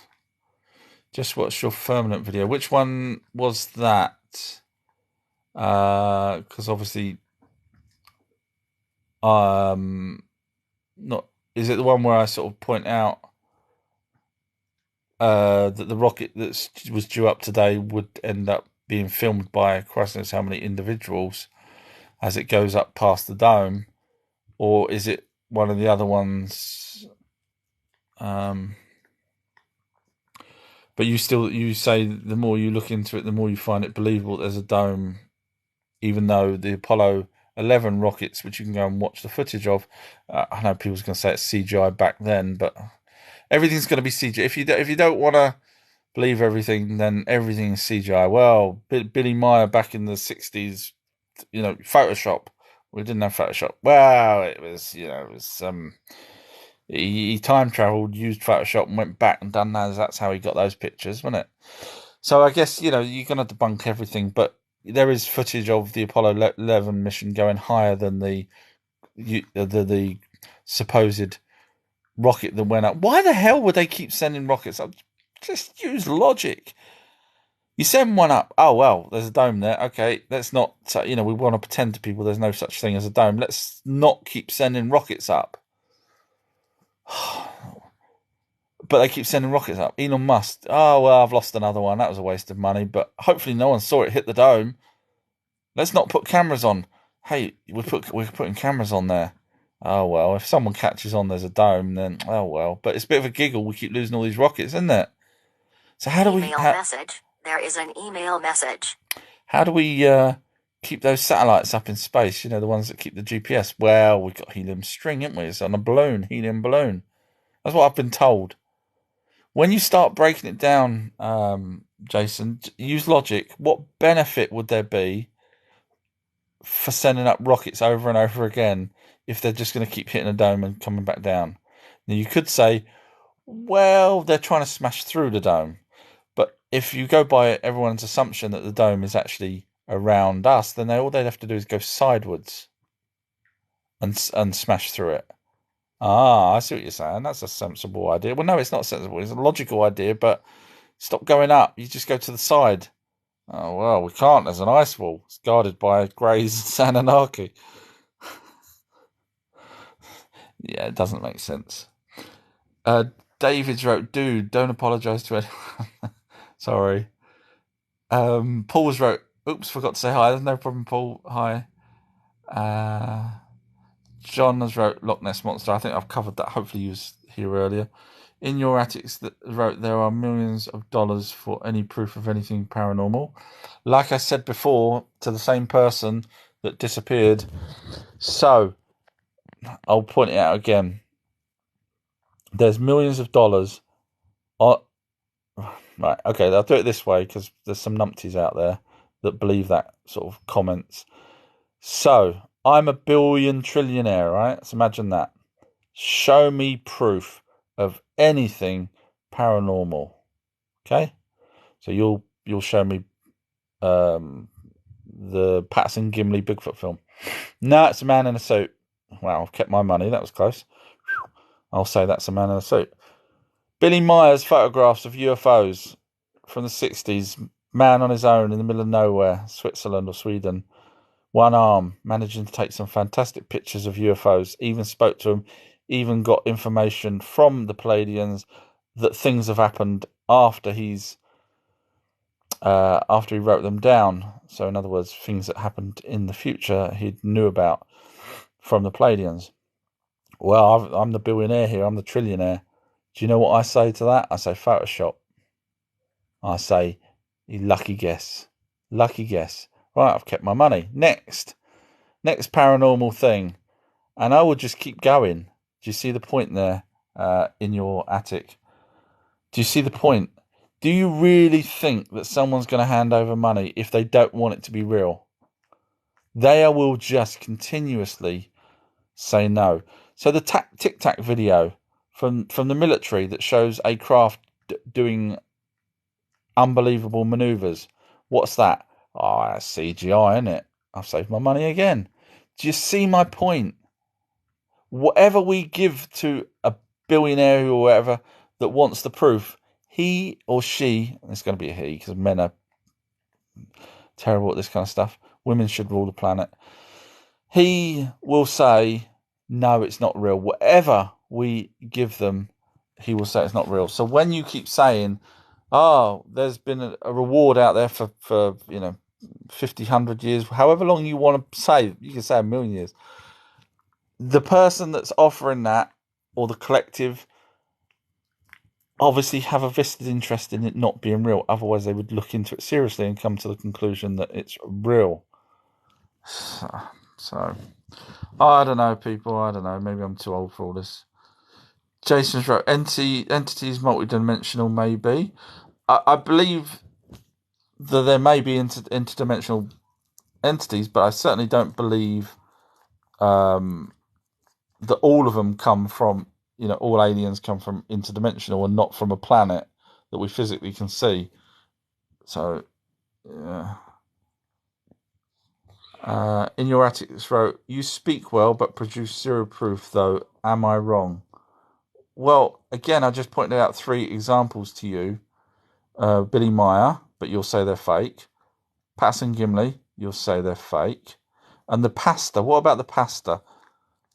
And I'm not on about food. The pastor in America that had a night vision camera, security camera, and sees this orb that splits, flies in his front room, flies around, and then splits into 2 equal sizes of exactly the same size as the original.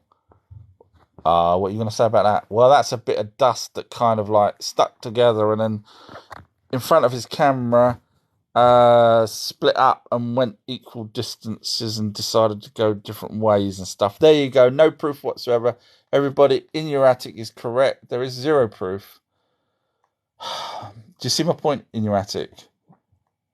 You're always going to debunk it no matter what is said. Always. So I don't... Feel free to move along because all you're trying to do is show how ignorant the people are that will be putting up that money. Do you think they want to give away that money?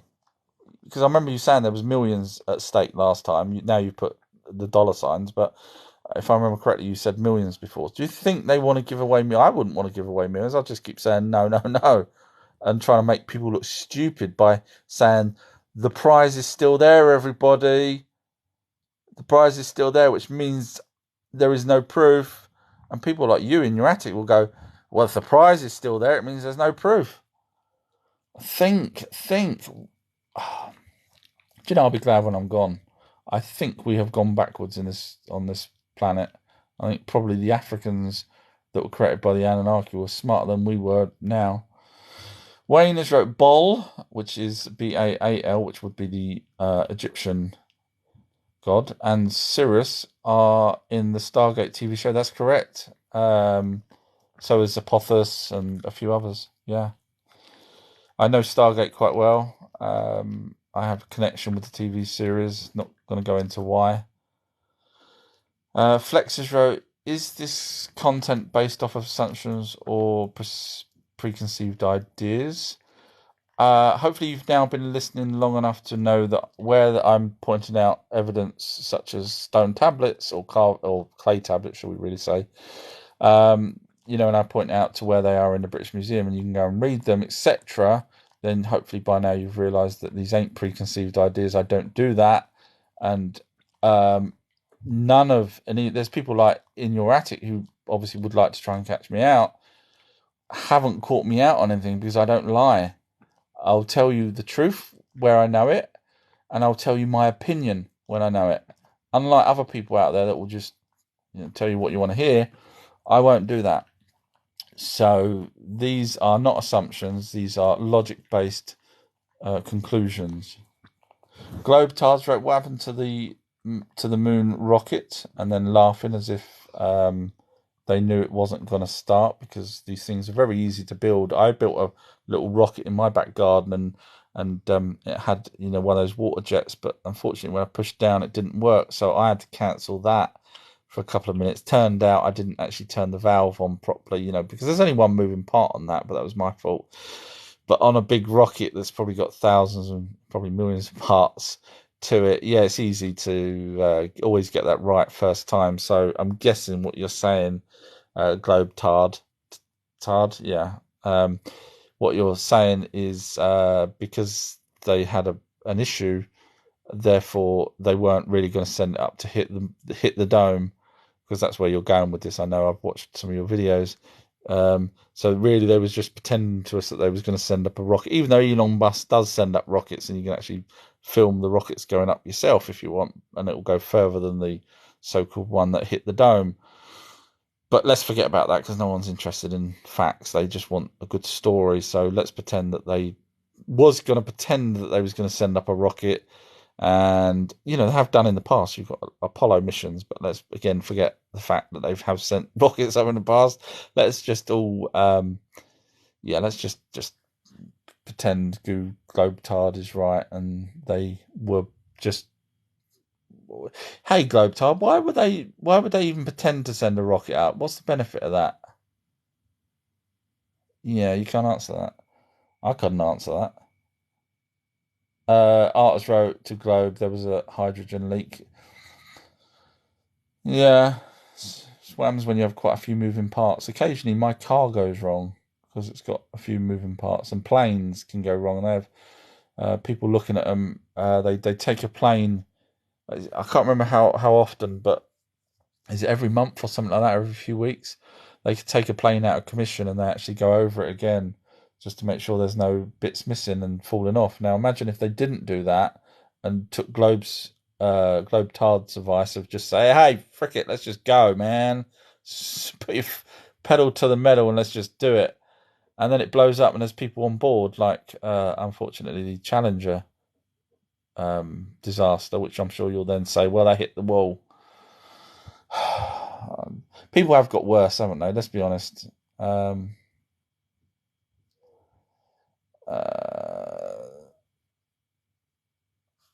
Just scrolling down. I'm gonna have to shoot fairly soon.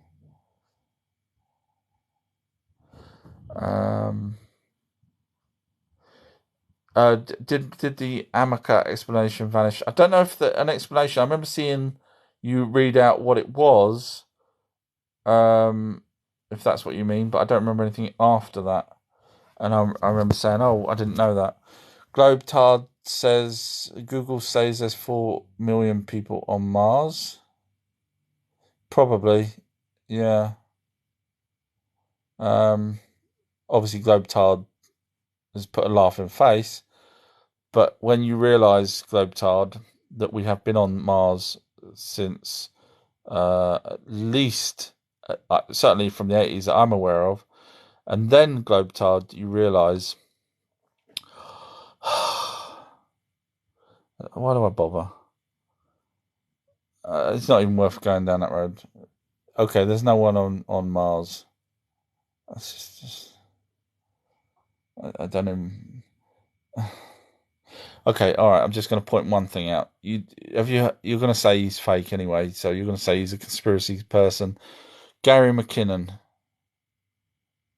Have you heard of him? No, never heard of him. Do your research then before you laugh at how many people's on Mars. Oh, why is there so many numpties in the world? Jason's wrote Scottish in Spain. Not sure what that's referring to. Maybe I made a mistake on something, judging by the little laughy face at the end of that.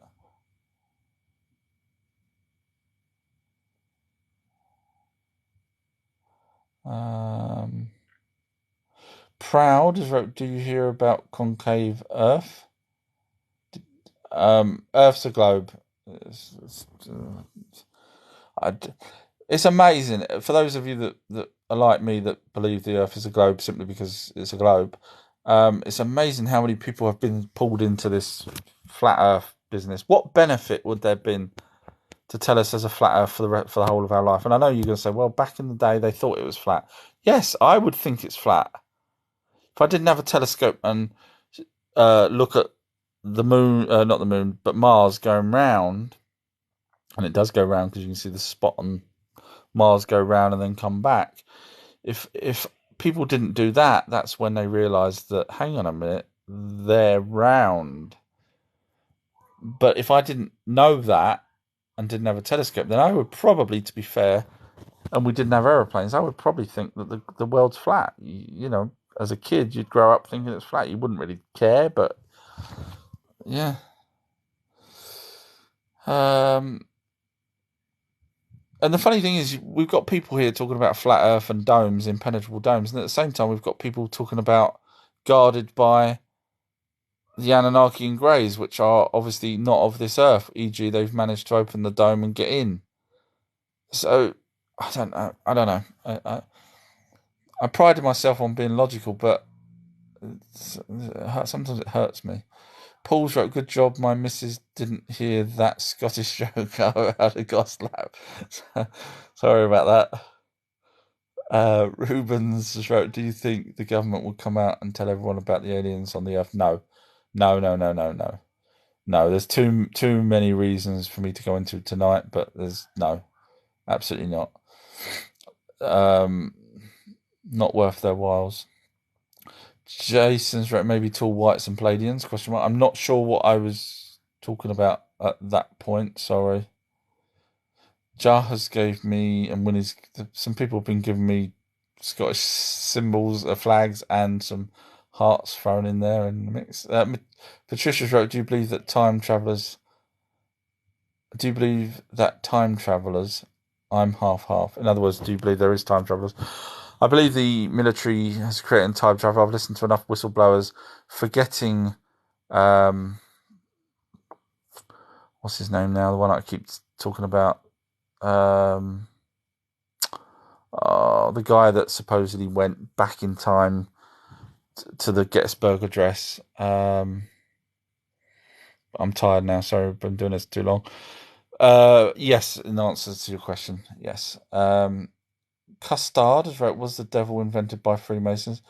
I don't know the exact location or people who invented the devil and the demons. Well, demons was a derivative of something that came from the sky, which we used to call heaven, that would kill people because it was a meteorite. That's what it was. And over time, people used that. Just like I use, oh, Jesus Christ now, when I stub my toe, it doesn't mean I'm talking about Jesus, and it doesn't mean Jesus was real. It's just because I've been drummed into to say the word Jesus Christ when I hurt myself. Same as demons. So over the years, we've been saying demons. But so I don't know who invented the devil. But if you listen to which I have various different religious people that have left religions, you know, and I mean, pastors and priests and all sorts of things. They have said that they believe that religious groups such as their own had created the devil and the demon, not the devil, but you know, devil and hell and stuff like that. I mean, partly the hell is because of things like the Emerald Tablets of Thoth, where it talks about the halls of Mente under earth. But that's, you have to watch my videos to understand more of what I'm talking about when it says that. Jason's wrote, just join Hollywood and do a deal for fame like Bob Dylan. I had the opportunity to join Hollywood, but I turned it down. So I probably wouldn't do that again. Jason's wrote, my speech at school on Philadelphia experiment class looked stunned. Wow. Okay, I'd love to have seen that. Because not many people know about Philadelphia, especially now as kids grow up. Wayne has wrote, we live life by the opposite example, heat and cold. I do think we have to have, you know, a yin and a yang. I think we have to have a good and a bad. Because if everything was lovely, then after a while, that lovely, no matter how good it is, it's like eating chocolate. You know, after a while, you can't do it anymore. Winnie's wrote, like the old saying, the truth is out there, hiding in plain sight, which is the tag phrase for the old X-Files, which I'm guessing Winnie's pointing at. Obviously, it was before that as well. Jason's wrote nuclear on Mars, also in Mars. Well, there's supposedly certain scientists have said that they found isotopes on Mars that show there was a nuclear explosion there sometime in the past. But the Anunnaki were there, the Yogi were there, and if there was an alien race there, they probably would have got them to help mine. I would have thought. And they didn't write about any other species on Mars. Arctus wrote, some people have hypothesized that the Sumerians may have come from India. They can probably hypothesize as much as they want, but we've got tablets in the British Museum that explain how their planet came in from another planet, from our adjacent solar system, and smashed into one of our planets here, which created Earth, etc., etc. And then later on, they came from that planet, the same planet, to Earth. So no, they didn't come. In my opinion, they didn't come from India. Charles wrote, when Enoch was taken up to heaven, well done, excellent, someone knows their stuff. Do you think it was space, Anunnaki, or creative all? Please elaborate. Oh, it's lovely that you've read, it's lovely you've read that. You obviously know your stuff, brilliant. So yes, he was taken up to see one of the Anunnaki. Now, heaven should be space. Now, if you read, obviously you have, which is fantastic, but if you read, go back, every time you read something and change the word from heaven to space, it just makes so much more sense. Because obviously Enoch came back down from heaven and he's still alive. So yeah, now you could argue that Ayana went to hell and came back, but that's through 7 gates, which I will be doing a video on one day, explaining that those gates weren't actually gates of hell. Anyway, long story, but yeah. My boy's coming out for his food now, so I'm probably going to have to shoot. Is he coming out? He's coming out. It's 9 o'clock. I should have done his pizza 2 hours ago. All right, I'm probably going to have to shoot everybody. But if you are interested in any of the stuff that I've been talking about, feel free to go to ourtruehistory.co.uk. There's 800 odd videos. Or follow me and go to the very bottom and watch from 1 onwards, because they really do make more sense when you watch them in an order. Because I did them in a chronological order as best as possible. And I have a Patreon page. I know I keep pumping it, but it's got stuff on there that I've not spoke about anywhere else. Really interesting stuff, in my opinion. So feel free, but you can get to that from my website, altruehistory.co.uk. So I hate not getting to the bottom of messages, but my boy should have had his dinner 2 hours ago. And I'm a really bad parent, so I will have to shoot now. I'm so sorry. But thank you everybody for the time. Thank you for the likes, and thank you for any gifts that anyone had given me. And sorry if I called anyone a numpty. It's nothing personal. I just get. I even call myself numpty if you hear. So it's nothing personal. So thank you everybody, and take care. And I will see everyone again very, very soon. Take care, everyone. Thank you. Thanks for saying thank you, everybody that's been listening. I can see the message at the bottom now. Thank you. And Fakes even wrote Patreon, Outro History. Bless you. Thank you very much, guys. Take care. See you soon. Bye.